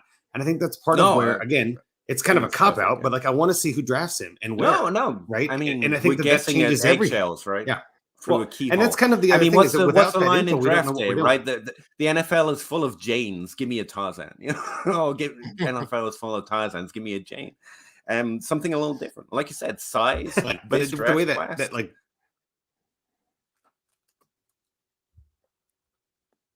Well, again, with the way this draft class is kind of lining up, there's a lot of different kinds of running backs. I feel like the receiving group is kind of, you've got Quentin Johnston and then a bunch of small guys, right? You've got like some different, and even quarterback, you've got like some blue chip stocks like CJ Stroud and Bryce Young and all these other guys. And then you got like a Will Levis that just like sort of gets up in there and you're like, is he even going to be good? And so it's like there's some question marks there, right? But for the running back group, I feel like there are different kinds of running backs that can kind of be done with different things. And it's all headlined by Bijan Robinson, who is potentially a generational talent that we'll never see again, right? He could be the RB1 in Dynasty in some leagues right now and being the first running back off the board in startup leagues. To me, that's nuts. We don't even know what team he's on. And you're going to take him over players that you think you have because the talent is just there. And I do think he's going to be a first-round running back to somebody. But let's say he goes to the Bengals at 28 playing with Joe Mixon. I don't know if I want a committee guy as my RB1.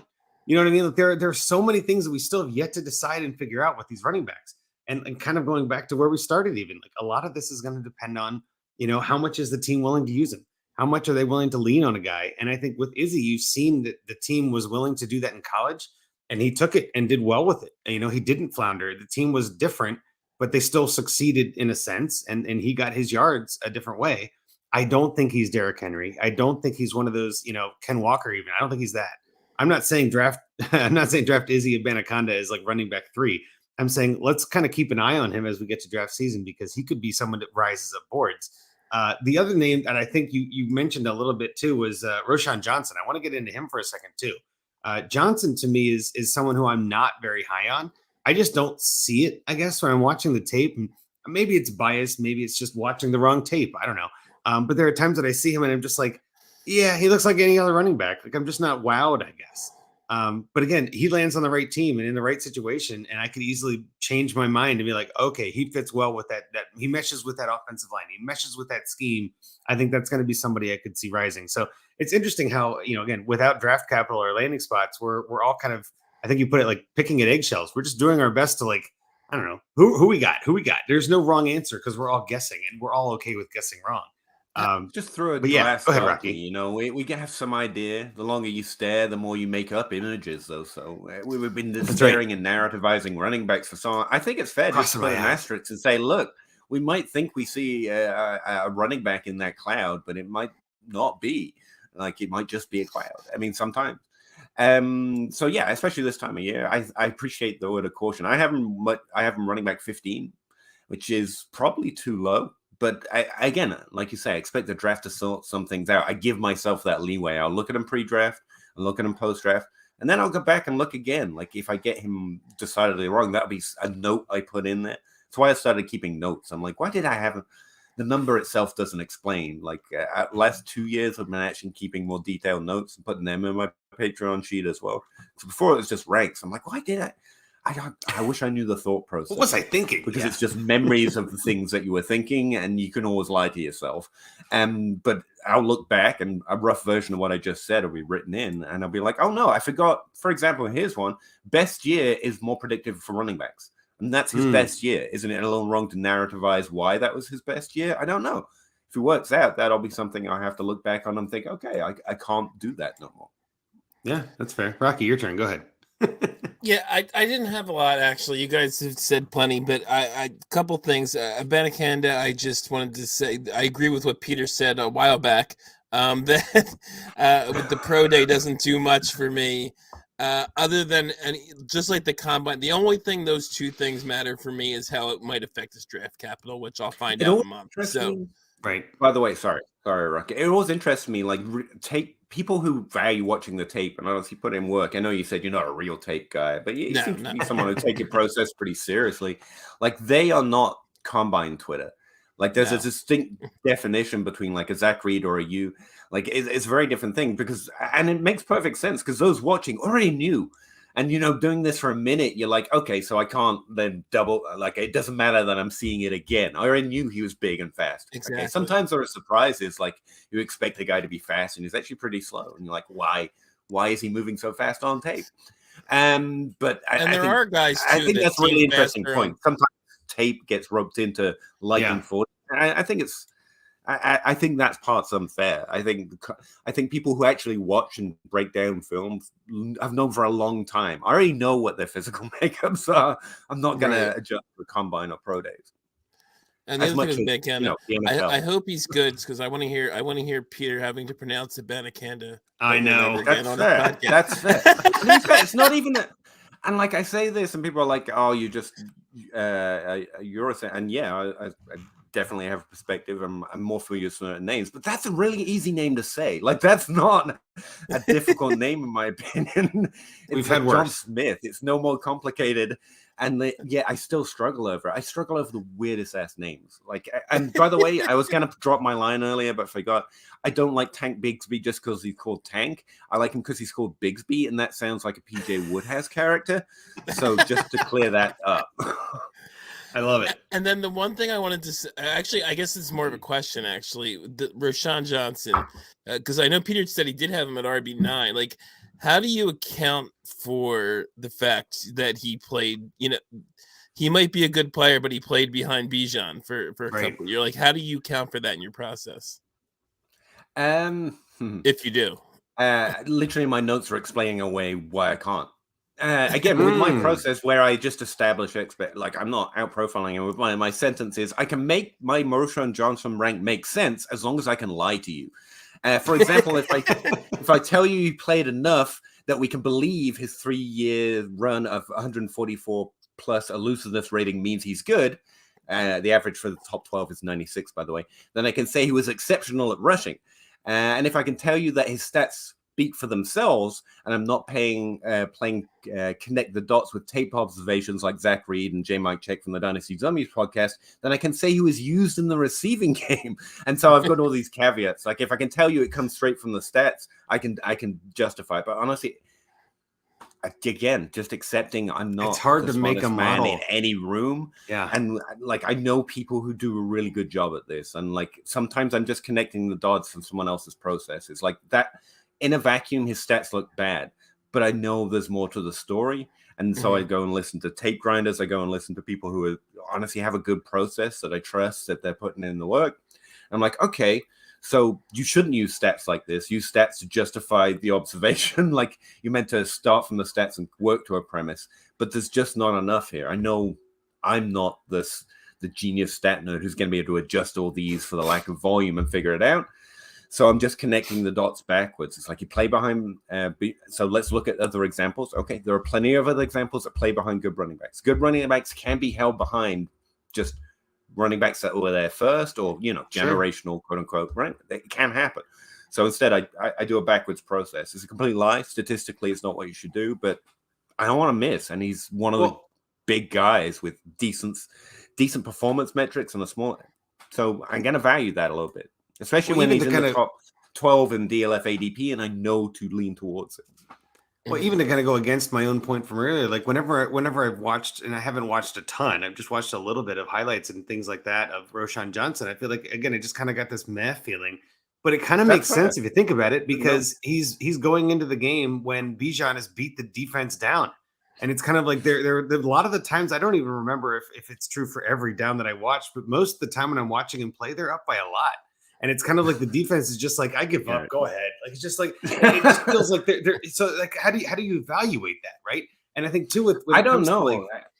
When it comes to like the pros, he's the guy on like tape evaluations where they're like, there's just this one little run that meant nothing, where you just see him do this foot thingy majiggy and hit swivelly and all these terms I don't understand. I'm like, that sounds fancy. It's just like this one little run here and there where despite the situation, like, oh, physically, that was intellectually intuitive of him to know to do, and I don't understand any of it. I'm like, okay, cool. I'll go find numbers to prove that. Cool. What you said before, Peter, like he is, and again, I all of these guys, all 12 of these running backs that we've mentioned so far on this list, in this top 12, are all better at running back than I will ever be at anything. Right. So like it's kind of weird for me to I think it's good to keep that in mind with some of the fun we have in fantasy. It's like, he sucks. He's trash. Yeah. It's like, and also more talented human at anything. I'm saying Rashawn Johnson is meh. I'm saying he's meh, but it's better than I will ever be at running back. And he will be a professional running back. He will be in the NFL running laps around players. And I think used to that's say something like that relative to the NFL, but people don't right. get that. I think the Right. visceral compared to me in anything, I think that does the point a little better because Yeah, relative to and the that's part of NFL, why like 95% of the world's population sucks. So I mean, but yeah, comparing it to something as comical as yourself, I think gets the point across a little bit. well, that's part of why, again, I'm not a film grinder. I have not played running back. I have not played professional football. Like I don't have, those credentials that some people are like, I well, you get can out play of the breath game. going And like, upstairs, guys. Come on, man. I mean, I'm calling I helped a people friend move old yesterday. when I they're helped a 10 friend years move and my younger than back me. hurts. Like, it's ridiculous. Yeah, I'm old. I get it. But I guess before we kind of put a pin on this and kind of move on to the rest of our show, I guess, was there anyone else, Peter, that you wanted to mention when it comes to these running backs? Is there anybody that you think that you don't see in the top 12 that you should, or anyone in the 12 that you think shouldn't be? Like anything crazy that Yeah, we I should can be go looking both out ways. for? Yeah, that's gonna work really well for me as a clip. Kendre Miller is someone I'm much lower on than the group, and I'm gonna get owned by that because he's a really good runner. Right. But I just again, I've got notes and stuff, but that's someone in the top 12. Like I don't, so I wanted to point that out so you can come own me for that. I think I like Kenny McIntosh more than a lot of players. Just again, the way I put together the story of his career, like he's playing behind Swift, and then there was a group, and then I really like that last year of his that he put up. Chase Brown, I wrote up for DLF. He's 12, and I was really surprised to see him there. Like, I don't know if that little article I wrote up. So I was just choosing a player at random. But actually, first player I looked at in depth, and I was like, oh, this isn't bad for a guy I will never hear about again. I was like, actually, that was a dude. A lot depends on draft capital. He's still concerningly low in receiving work, but even if he falls, a running back with a rushing skill set can easily find a path to touches in the NFL and provide valuable fantasy stats, and perhaps the upside of a breakout player will lower draft capital. I think relative to his conference, what we were talking about, NFL looking for rushers, Chase Brown kind of fits that mold. He has a little more receiving than someone like Israel, for example, who I have back-to-back, to be fair. I'm lower than DLF on Chase, but I liked his profile pretty well. Nice. All right. So those are the two that stand out to me. I'm much lower on Kendre Miller. Probably, again, a mistake. And Chase Brown, I'm a little lower on actually, but I was happy to see him in the top 12. I was like, oh, good. He deserves a mention. Yeah. Anything for you, I guess, Rocky? Any of those kind of players that you feel like you don't deserve to be in here or should be? Or what do you think, I guess, with this top 12 before we wrap this talk up? Yeah, like I said, I haven't dug into the guy. I mean, Peter can go ahead after I finish here, but I haven't dug into the lower level guys as much yet. Right. I mostly just looked at, and I haven't even gone through this full top 12. So I don't have anybody out of here. Like I said, and I'm kind of with Peter on Abanikanda a little bit. I love saying the name, but that's true. That's fun. It is. But I when I watched him a little more this week, preparing for the show, trying to get as many guys in as I could, and I knew we had a question about him, I wasn't as thrilled with him as I thought I might be, especially given the whole pro day and the lighting up Twitter for a day there or whatever. So he didn't come across as fast as he did on his pro day on his tape to me. I mean, not that he's slow, Right. but I wasn't like wowed by his speed or anything that, at his size and all that stuff. Okay. He was nice little back, but I'm kind of more with Peter than kind of the hype that might be. Didn't enjoy saying that. I can tell. Like, didn't enjoy that. Didn't enjoy that sensation at all. Let's not do this again. No, that's fine. Yeah, I also want to mention Deuce Vaughn not being in the top 12 is a sin against all of football, and DLF will pay for their sins because, if you want to talk about a role player, how about one of the best ones? But he's small, I guess. He is mini, but it's really good at what he does in college. And this is where, again, it's like a cop-out, but it's just the truth. It's the fact is, like, I want to see where these players get drafted, and then I'll have more of a decision. And I think the thing that we tell, and then again, if you're listening to a Dynasty fantasy football podcast in March or April, you're definitely a junkie. So you're listening to the right one here. But the thought process then, of course, goes like, well, you should get some film watching in while you can. Start to figure out who these players are so that when you see them land somewhere, you can then make a quick decision. I know, for instance, I've got some rookie drafts that start the Monday after the NFL draft. You don't have time after the NFL draft to do all this research. I mean, you do, but not as much, right? Like you're going to get to watch 3 minutes as opposed to 30 or 50 or whatever you want to do. And I definitely, I agree with you too, Rocky. Like, I haven't done a ton of film on everybody. Like, I haven't really seen much Chase Brown yet. I haven't really done much Miller even yet. I haven't just kind of some other people that are smarter than me. And that's kind of how I do this. I don't consider myself to be any sort of repository of knowledge. I listen to people like Peter who have sheets and spreadsheets that tell them data of what to do. Like, that's kind of where my mind goes, right? I listen to people like Zachary and the Dummies who do film watching. You know, that's what I like. That's to absorb that information. That's what we're here for. I will say this because it's actually not a plug, but it's a plug. Like, you got sheets too, man. Like, my college database is pinned to my Twitter timeline. I don't know if you ever go look at it. I don't get paid for like, it goes through my Patreon, but it's a free link to a Google sheet. You can download it and get all my stats on every rookie since 2000. We've recently added PFS stats. Don't tell them. No, I think data is actually allowed once it's paid for, so it's fine. Yeah. But like, if stats is your thing, like, you've got some decent rookie stats. If you're interested in it, it's free. You can download it or make a copy of your own. And just have fun owning me with my own spreadsheet, as people constantly do. And that's not fun, by the way. But, you know, I came in at a time where it's really difficult to find stats without having 20 tabs open. And so I started putting it all together, and that's where that came from. But mostly now everyone get it, all the data, but it's still a little hard to get if you don't code. But this is just a spreadsheet. Even if you're not a stat, you can still open up an Excel file and look. And it's something. So yeah, you got stats too. And if you need some tape opinions other than you two guys, I'd highly recommend that Hootenanny. You get 3 separate film interpretations. And even as a guy who understood none of what they were saying, but occasionally wrote down words to make fun of later, like hip swivel and toe tap. I'm like, I'm gonna definitely meme the hell out of these later. It's still really interesting to listen to. Well, I love Zach Reed's essays pretty much, that he, gets into like hippos and stuff. Don't listen to that because it's so. I'm like, damn it, man! I don't have time to do all this and make it sound like it's being written by some poet. It's so entertaining. Oh, it's brilliant. All right, so let's get to, like, we did have a couple questions. I put the thing out on Twitter just to see if we had anything specific. I think we hit on the DTG question, which is what you referenced before, Rocky. Is like, how are we reacting to Izzy's pro day numbers? I think some of it is you're taking it with a little bit of grain of salt, right? I don't think that this is shocking. I mentioned it too, and I brought him up. Like, I think there is some kind of question marks about how legit or valid it was. I'm looking at it like, well, it kind of confirms a little bit about what I saw, but I still have questions. So, and maybe I'm oversimplifying, but I guess, is that where you're at too, Rocky, where you're like, I don't know, I'm taking it, but it's just one data point in a pile of data points. Yeah. I mean, it's like I said earlier, like, the combine, I don't put a lot of stock in. Yeah. Because like I said, it mostly goes into draft capital anyway. Exactly.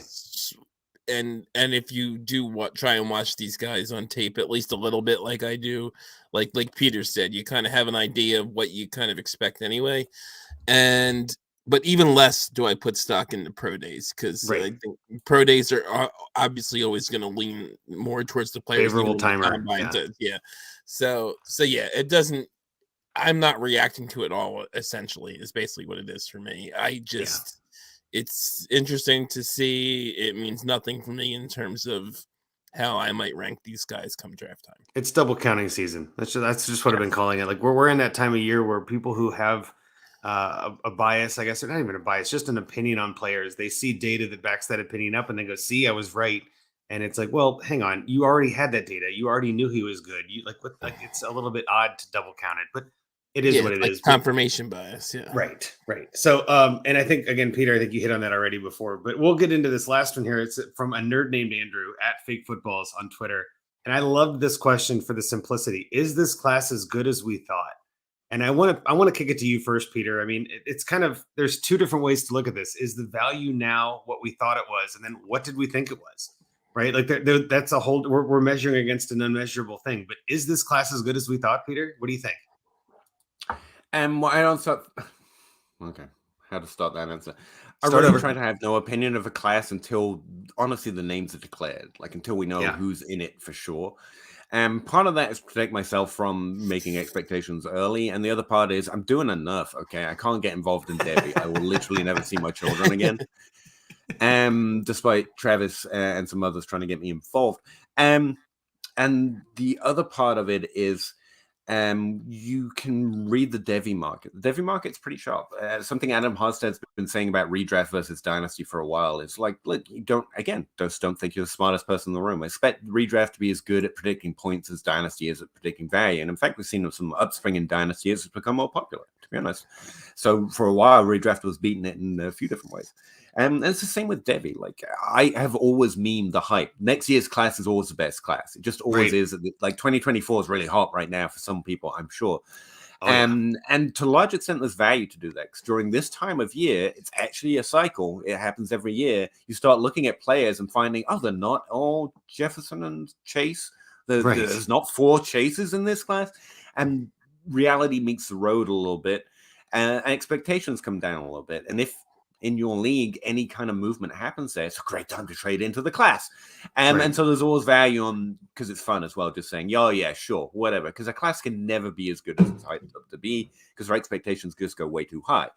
But David predicted the 2021 class was going to be pretty good. It didn't predict 22 as hard, but you know what? Jamar Chase is pretty good. I'm pretty happy Jamar Chase and Jalen Waddle. I don't know about you guys. It predicted 2017, if you were listening long enough, and that was when they were just getting their feet under them. And Dynasty definitely missed on the potential of that class. We thought it was a bad class, and did for a few years afterwards till we really started recognizing exactly how good it was. It's better than 2014 in many ways. In fact, in all ways, I would say. And relative to what we got out of it, or the hit rate, or the values available there. And it took us a few years to even realize that in Dynasty. So, and the Devi community has loved the 23 class for a while. We had the coronavirus, which is definitely not seen. We had some later prospects in this year's draft because of that, because they got an extra year of eligibility. Some are going into 2024, but that happens every year as well. So how good was this class coming in? We thought it was going to be another great class. It is. It's a really good class. It's deep. Is people should start defining their terms before they start podcasting, I think. The running back 2 in this class is running back 2 in the last 5 years. Like, that's what I mean by deep. And also, I like this class because there's fairly not easy questions to answer, but if you've done your research and you've done this a bit, we know how to answer most of the questions around this class. Like, last year, you've got Garrett Wilson and Chris Olave playing on a field with JSN. Like, that's a really rare circumstances. You've got Odo Beckham and Landry. You've got AJ Brown and DK Metcalf, who are both injured when the other one was playing. You don't have a lot of comparisons to make. But we got it right, basically, because you couldn't get it wrong. This year, the questions have happened before. We know how to answer them. We'll still get some wrong, don't get me wrong, but we know what we're looking at, and we're going to do a pretty decent job at running back and wide receiver and tight end of actually estimating it. So in every way I can consider this class, it's a great class. Again, you're not going to get 5 Saquon Barkleys. I am sorry, but maybe don't set your expectations up that high. How did Zach Reed say it? Since that's just the only guy I quote now, apparently. He said your first-round picks are going to be worth first-round picks. That's a really good class. Think about last year's class, which is really hot. But how many of those first-round picks are still worth, those players still worth a first-round pick straight up? Not many. And that was a straight hit first round, and not as many as you'd think. 2021, really hot class, but like 3 or 4 guys out of the top 12 picks are still worth more than a first. Now they're worth infinitely more than a first, but still. And this year's class, you can expect a 2021 class. I think 2018 is a really interesting comparison. I also think it's really interesting. We've got these interesting running backs, smaller size a lot, everything we just talked about. Running back ADP is as low as it's ever been since 2017. I don't think this is a 2017 class, but I think the 2018 class coming out in 2017 would have affected the market just as much. Bijan Robinson's going to remind us why we like running backs so much. Tank Bigsby's going to do work. Rashawn Johnson, if he gets a job, is going to go, oh, I remember this feeling, seeing a running back do good. I like this.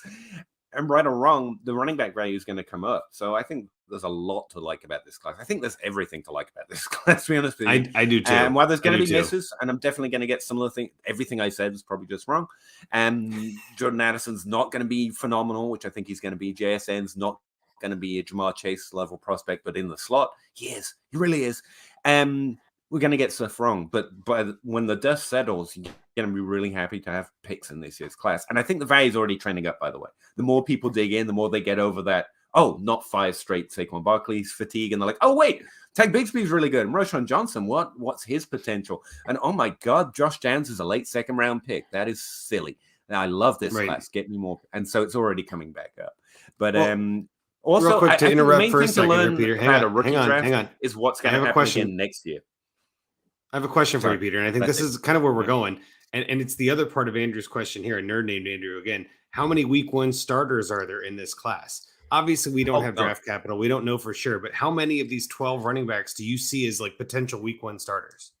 Without the draft, I can name one, Bijan Robinson. He'll be a week one starter. Maybe. But there is a chance that we could have three more. Like I'm honestly like there is a chance we could have 4 week one starters out of this class. That's impressive. Like that's awesome. And I think that's where we're going with this. Yeah. I would, especially at wide receiver, something I would say is I expect less. We have been just a fantasy of riches over the last 2 years of week one starters and relevant rookies. We've got to remember that the base expectation for a DeAndre Hopkins level prospect is 600 receiving yards, and most of it towards the end of the season. Like, this year's class is going to do a little less work in their rookie year, I expect, but I said that last year, to be fair, just because it's a reasonable expectation, and at some point it should regress. And they're going to have a solid development. They're more slot receivers. That's okay. I don't care where my fantasy points come from. You can still be talented, even if you don't get the word alpha thrown after you every time a combine warrior starts talking about you. On Twitter. So, yeah, expect slower development, expect fewer points, except at running back, which is, I think, what's going to hit early and fast. And that's okay, too, because you can continue to like them a little bit more than someone like Sky Moore this year. Sky Moore didn't do anything this year, dead in Dynasty. But if Josh Jacobs just gets 600 receiving yards and everyone's like, oh, this class sucked, I'm going to be really interested in buying next offseason, you know? Yeah. So, yeah, just to say. And what I was saying before is I think the best things to learn right now and what's happening, like the slight dip in excitement for this class, that'll probably happen next year as well. You can learn about rookie drafts while experiencing rookie drafts. Like the best year to trade for is always potentially 2 years down the road at this point or next year. And just pay attention to what your league mates do. Pay attention to what the circle of fantasy content you're in is doing. And sometimes you find trends like, oh, the value usually dips around now, and so you know what to do. Again, I'm talking way too much, but you guys, you're doing great. No, you're making it. You guys aren't rude enough to have a podcast. I'm just saying, this is terrific. You've got to be more rude.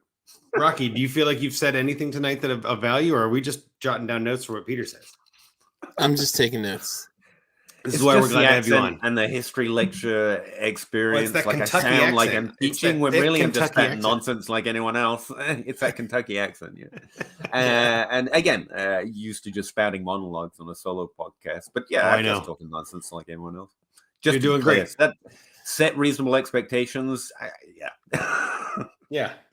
Yeah, and especially at this time of year, just be okay to be wrong. I think that's pretty much where I want to. Like, maybe that's where we land this plane. Is that like we're doing our best to guess. We're looking at film. We're absorbing information from a bunch of different sources, but don't ever say anything with 100% certainty, because that's the only way you're ever wrong. Is if you say anything with 100% or 0%. Like, don't use absolutes. We're going to have a lot of fun with this class. That's for sure. These running backs are going to be something. I think they're going to be some players that we talk about for a while. And I'm excited to see where they land and then kind of get them on my team. Let's see what we can do. So with that, let's get to our final segment of the night. Find me a trade. I would be remiss if I didn't try this. I feel like sometimes I mess it up, but we're gonna do it. Here we go. Find me a trade. Thanks, Har. That's right. Find me a trade. This is the segment that we do every week to make sure that we can help our listeners. And we've got a good one this week. Rocky, I've got it pulled up. If you want to do some of the settings, I'll get the screen sharing on the roster if you're ready by that. Sure. This is submitted by Dustin Lunt from Drinking and Talking Fantasy Football. Great podcast. If you're not listening, go check that out. At FF Dusty Dog. It's a 14-team super flex, 1.5 tight end premium for tight ends. Start 10, one of each position, 5 flex and a super flex. So 1 QB, 1 running back, 1 wide receiver, 1 tight end. So you only got to start 1 at each spot. And just to give a very brief kind of description of his team, I feel he feels like he has a middling team, but he did make the playoffs and went on a run to finish 2nd last year. And he also says he loves the show and keep up the great work. So thanks for that, Dustin. Very nice of you, Dustin. Yeah, so I love the team, the Lambeau Calrissians. That's just well played. That's great name. That's a great pun. And again, it's a Dynasty Happy Hour listener league. Like, that's kind of fun. I like the Dynasty Happy Hour guys. So yes, it is a super flex, as you mentioned. It is 14 teams. So quarterback is kind of where my eyes go first. He's got Kirk Cousins, a fan of the show, podcast extraordinaire, Dynasty Junkies fan, Kirk Cousins. And that's about it at quarterback. It's Carson Wentz, Easton Stick, and Nate Sudfeld. Oof, that is a bleak quarterback room, but in 14 teams, it's what happens. Running back, he's got DeAndre Swift, Darrell Henderson, Chase Edmonds, and Dari Agumbawale, Avery Williams. Like nobody really at running back after that. Receiver, A.J. Brown, Tyler Lockett, Amon-Ra St. Brown, Adam Thielen, Robert Woods, Kadarius Hodge, George Watkins, other players. So receiver pretty solid at the top, and then gets weird. Tight end, then we've got T.J. Hawkinson, Kyle Rudolph. I remember Kyle Rudolph. Jack Stoll, Ryan Griffin. Like some of those names I'm sure we all have on our roster. And then to kind of bolster the receiving room, he's got Jameson Williams, who's on his taxi squad right now. So again, Jameson Williams at receiver as well. I think it's a pretty solid team. But again, I'm looking at this like, man, I would love to have another quarterback, especially in 14 team. Dustin, I think this is I see why it's a contender. I see why you came up short though too. This is like, man, we were talking about this earlier, right? Where like, I'm fine to take a risk quarterback on a league like this and just kind of play the ball and have a ton of good receivers. But Rocky, I'll go to you first. What was your trade? Since we're talking Cousins, what was your trade to help Dustin out here? How would you help him out?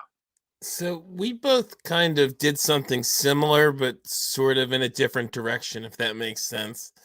Yeah. You kind of, when we'll get to yours, I'm sure shortly, but you kind of went to go try and get him a quarterback, I think, to more help him contend. I looked at his roster and I kind of feel like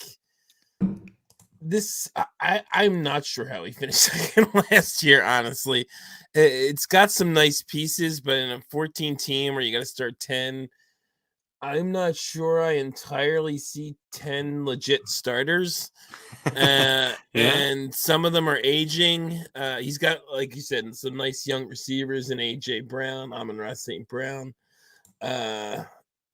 T.J. Hawkinson at tight end, but there's not a ton else. So I was actually moving more towards maybe he goes into a little bit of a rebuild here. So that's where my head was at when I came up with this trade. So I am moving Cousins and Swift to Doug, who I assume is Doug Eddy from Dynasty Happy Hour, for Kyler Murray, which I know people are lower on now. I am really not. I kind of like him because he's more of a value than he has been in the past. Doug, let me pull up his roster. I had it here. Doug has, and you actually, I think, made a trade with Doug as well. Doug has, where is Doug's team? He has Josh Allen, and he has Jimmy Garoppolo, and he has Kyler. Kyler, who's probably not going to start a lot of the year. Jimmy G is, Jimmy G. Cousins, to me, is a significant upgrade at his QB2. And he still have Jimmy as his QB3. He doesn't really, you only need to start one, but he doesn't have much at running back beyond McCaffrey.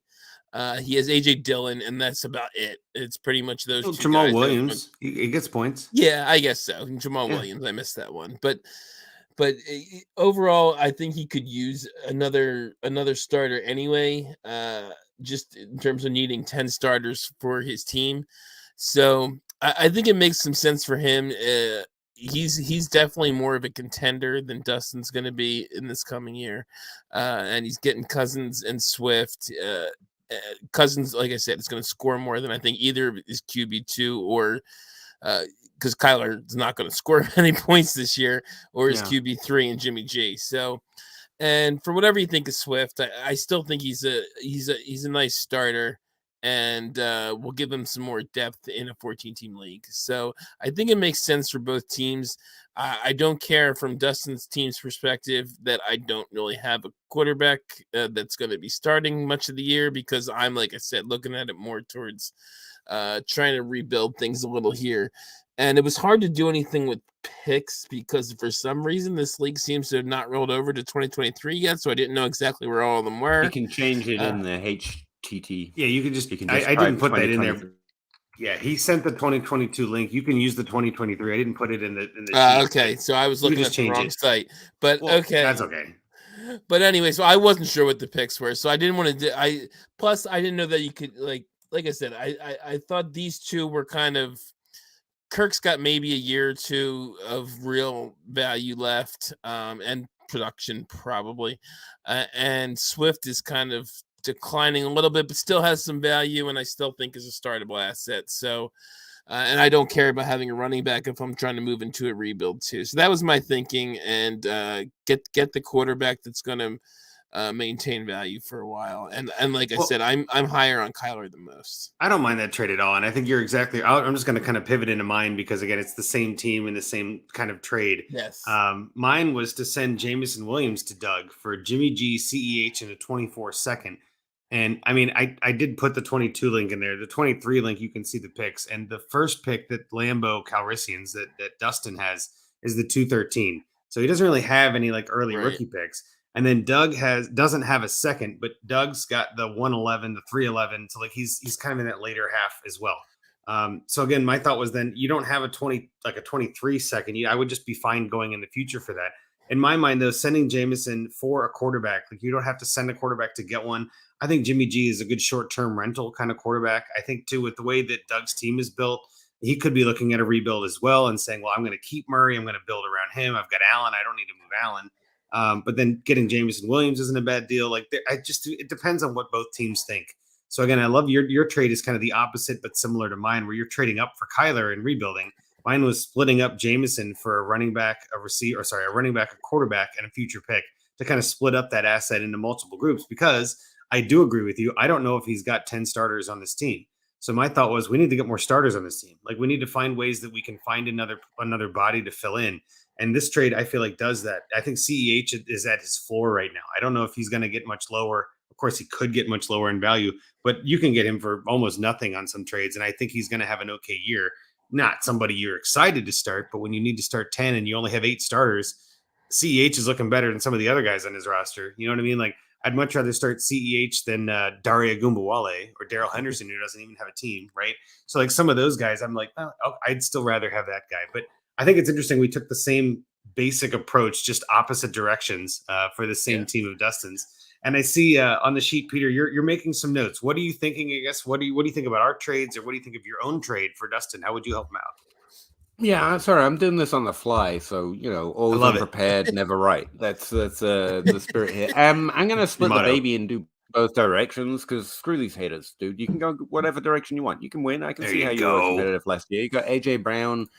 And Amon-Ra St. Brown. Of course, you made a run. Kirk Cousins with a Wentz flex. As far as your picks go, it looks like a late second round pick's your first one. So I guess you traded it at some point to get some of these studs. So all right, first direction. If you want to go win this year, I mean, just to get the preliminaries off the board, if it's possible to trade for the 101 at a reasonable value, you do that. If you can trade for Jamar Chase or Justin Jefferson, you do that. Just want to say that because every league's differently. Always do a fact check. Hey, are you stupid? Well, you can give me these guys that value? Cool. No? All right. So we move forward. I love it. Are you stupid? If you're trying to win right now, and literally say it in the trade comment, just so they can't say that you're ripping them off later. It's like, hey, I asked. I'm just checking. Yeah. I'm doing a series for DLF this offseason about ranks versus value, looking for who rank is like better than ADP and what we might be able to take away from that. So I'm just going to give you some highlights. If you're trying to win right now, I think Travis Kelce is a really good target for you because your tight end position is pretty good with Hawkinson and some depth. I like C.R. Austin Hooper. You've definitely caught on to where people get the tight end position wrong, in my estimation. But Hawkinson's a little overvalued right now as Travis Kelce is entering his age million season. And if the guy's got Dynasty brain, that could help. Looking at his roster, I forget what it was called, but he's got like Mike Evans and Nick Chubb. It doesn't look like he's scared of age, but he also might be at a point where, hell, my team is going to roll over next year and I have to rebuild already. So he might be interested in Hawkinson plus that late second for Kelce. That instantly makes your team more competitive this year. Kelce is difference maker. Hawkinson's great, but I just think he's valued a little too highly because of his target share yesterday, which is condensed. It's a little extreme. Goddard is my go-to on that one as well, but since you're trying to win, Goddard should be pretty close to Hawkinson, and he's often not. But yeah, Kelsey's the target. Kelsey's who you need if you're trying to win. And that would be my first stop to see if that guy's a little worried about the fact his team's literally about to retire next year. He shouldn't be, but, again, are you stupid? Aaron Jones and Debo are both interesting targets if you're trying to score points this year. And I think they're definitely in your range of outcomes. I didn't get to check out either of those teams, though, so I can't really give ideas. And just generally, like you guys, I immediately went for the quarterback position. I was like, is the Lamar Jackson owner panicking right now? Is the Kyler Murray owner? But that's definitely a rebuild type move. Also, interesting value is Dak, like I mentioned earlier. But Mac Jones, Russell Wilson. How much is your league feeding into those narratives? Because both of them have more upside than where they're currently ranked right now. Those will all be winning moves more than anything else. Apart from Lamar and Kyler, which are just solid no matter which direction you're going. So you should probably explore those first. Dak as well, to be fair. If not, however, and I pretty quickly rolled over into what Rocky was thinking. We think most of our teams are competing. And to be honest, all you have to do is get to the playoffs. And like you said about last year, you've got to punch. Everyone's got a chance. I mean, the worst team or the best team can literally just have the best players for that 3-week span or whatever. And you win. And I really enjoy playing Dynasty that way, which is why I want you to consider, should I roll it in? Should I try and win next year? Outside of that, rebuilding, or it's always good, even if you're trying to win or just get to the playoffs. You can think value, and that's probably the default of what you should do. So Lockett has never been worth what he's worth. But if you can add a second to him and move to a late first-round pick this year, do it. Or just a straight-up second. Lockett's, unfortunately, always been undervalued, but if you're building, you definitely don't need Lockett. I haven't been able to successfully do it. I just have lots of Tyler Lockett, and I'm pretty happy with that. But if in your league someone's actually willing to give a second or let you double add the second to get up into the late first, you should do that. If you're building on this team, you should be trying to get 23 picks. And normally we think further out with building, but if you're still in that window where people are like, is this class good? You want to be the one saying yes. Especially because this year we do expect running backs, and that's a very quick turnaround for your team. So you're trying to do both. And Hawkinson, again, easy trade in a number of different ways, especially if you're building, though. But with building, might want to tie up Kyle Pitts instead of Travis Kelce. Kittle is also in that Kelce tier, by the way, but if I'm going for one, I'm going for Kelce first. I'll try Kelce second if I'm going that way. Kittle second if I'm going that way, but easily just as viable target. Hawkinson, trade for Kyle Pitts, or you're trading again. You're just trying to trade into the late first as often as possible, and then you're going to try and tear up from there. You don't need the one-on-one if you're building, but ultimately you'll get there if you can. Like, don't worry about it. Yeah. Bijan Robinson's going to be worth a lot by the end of the next season, and that's where my head would be at. Swift, you can kind of keep no matter what you want to do with your team, but I would explore trades. He's one of the few running backs people are actively interested in this time of year. And if someone in your league is like that, then Swift is a sell, especially if you've got your head in value, which is where it probably should be. But, you could let your fruit flag fly like I do a little bit more than I should. I'd trade Cousins. If we're going into it, like Cousins has not got much left on this contract. He'll be good. He'll continue to be good for a number of years. We're probably looking at his value not going up from this point forward. Right. So if you can trade into a Mac plus a first in a super flex, for sure, even if it's in 24 and in 25, you're just looking to move for value, future flexibility for your roster. So Cousins becomes a potential trade away. Again, sorry I didn't dig into it enough, but those are the players that stick out in your roster.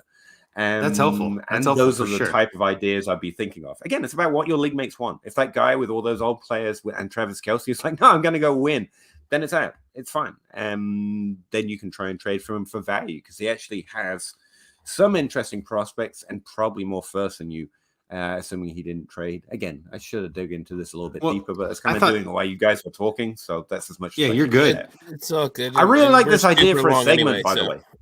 This is a really good idea for a segment. Yes. It's a way for us to talk specifics, but also be vague, right? It's a way to use a league to kind of piggyback on that and give some value talk. Did you have something you want to get in there, Rocky? No. I was just saying good. It's all good, Peter. Yeah, we're long anyway, so to get into specific. Yeah, sorry to turn you into a 2-hour podcast. By the way, that was just kind of happens around me sometimes. I love it. Hopefully the listeners love it. I loved it though. So that's all that matters. Well, I wanted to say this because you mentioned it a little bit too, there, Peter. And I think Rocky had even mentioned this, but like, where did his 2023 first go? Right. I actually looked while we were doing this in December of 2021. Dustin traded his 23 first for Michael Gallup, Juwan Jennings, and a 23 third. Ouch.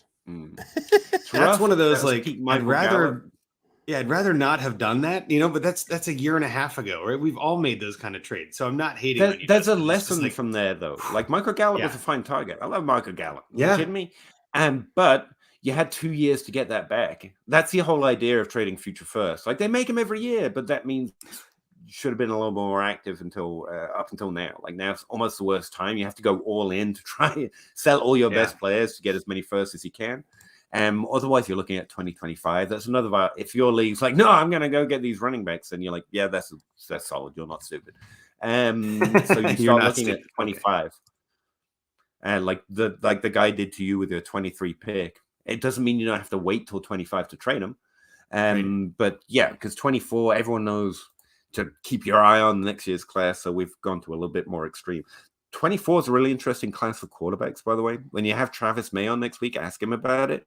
He's got some really interesting ideas about the way COVID affected eligibility, and he thinks a lot of the best prospects are going to be coming out next year, a year older, and some people are stupid. They will think that's bad, and they're the best prospects, but they're a year out, so they're going to look weird, and a lot of the ones that we hope come out, and there's this whole thing, and like 24 might be the year where your team's a little thin at quarterback. Start investigating it. Amen to that. All right. Well, Peter, where can people find you? Until you annoy them. Like, just keep poking and prodding until someone's like, fine, I'll give you all the value. And you're like, yes, thank you. Fine, I'll give you all the value. I love it. Well, Peter, where can people find you? I know you got a lot of things that you're working on. We have an episode still there. Exactly. But where can people find you, Peter? I know you're on Twitter, but where can you? A lot of different shows you're working on. Where is it that people can find you these days? Basically, everything I have to say is here. You're good. Just listen to the Dynasty Junkies. It's fine. But you can find me on Twitter if you want to tell me how wrong I am, or come back. Like seriously, I do actually value that. I started to keep notes on myself since the moment I started this. I want to know what I'm getting wrong. Sometimes I forget because the mind doesn't like pain and wants to forget. So let me know how it works out. If I said something that leads you in the wrong direction, you can come tell me. I'm not going to take offense to that. In fact, it helps me keep notes. I was like, oh yeah, I did think that about Israel Abanikanda. Like, damn, I'm stupid. Nailed it. It helps. So yeah, just at me on Twitter. I like, especially now, if they let me keep being on Twitter, I don't know what's going on with that. But at PA Howdy, I've got links to everything else in my link tree, which is in my bio. So if you are interested in the Dynasty Crossroads, my podcast, or the YouTube channel where I stream the Dynasty Grind every week with Zach Reed and also Dynasty Outhouse, we go live for 3 hours. Just answer any question you happen to ask.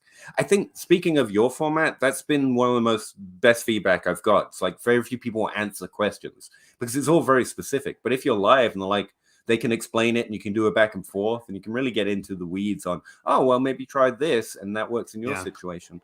It's been fun that way.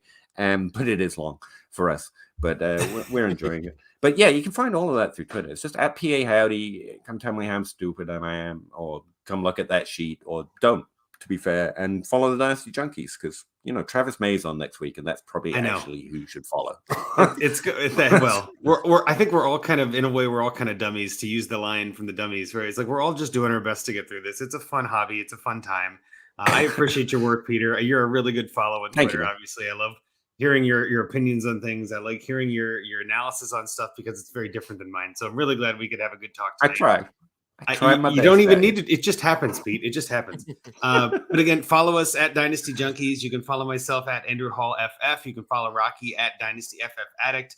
Subscribe, rate, and review. Follow us on the DAP Network at DAP_network on Twitter and on YouTube, where we go live every week. Well, sometimes.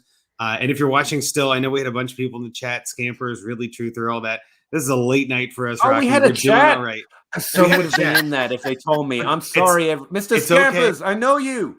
It's okay. We got Dave. Toronto Dave. Like, you guys kept these guys a secret. Stars of the show back here. Pretty sure you're a pro, Peter. You know what you're up to. But again, with all of that, again, thank you so much for listening to this terrific 2-hour epic podcast. Sorry. Rocky, do you have anything else you want to mention before we call it a night?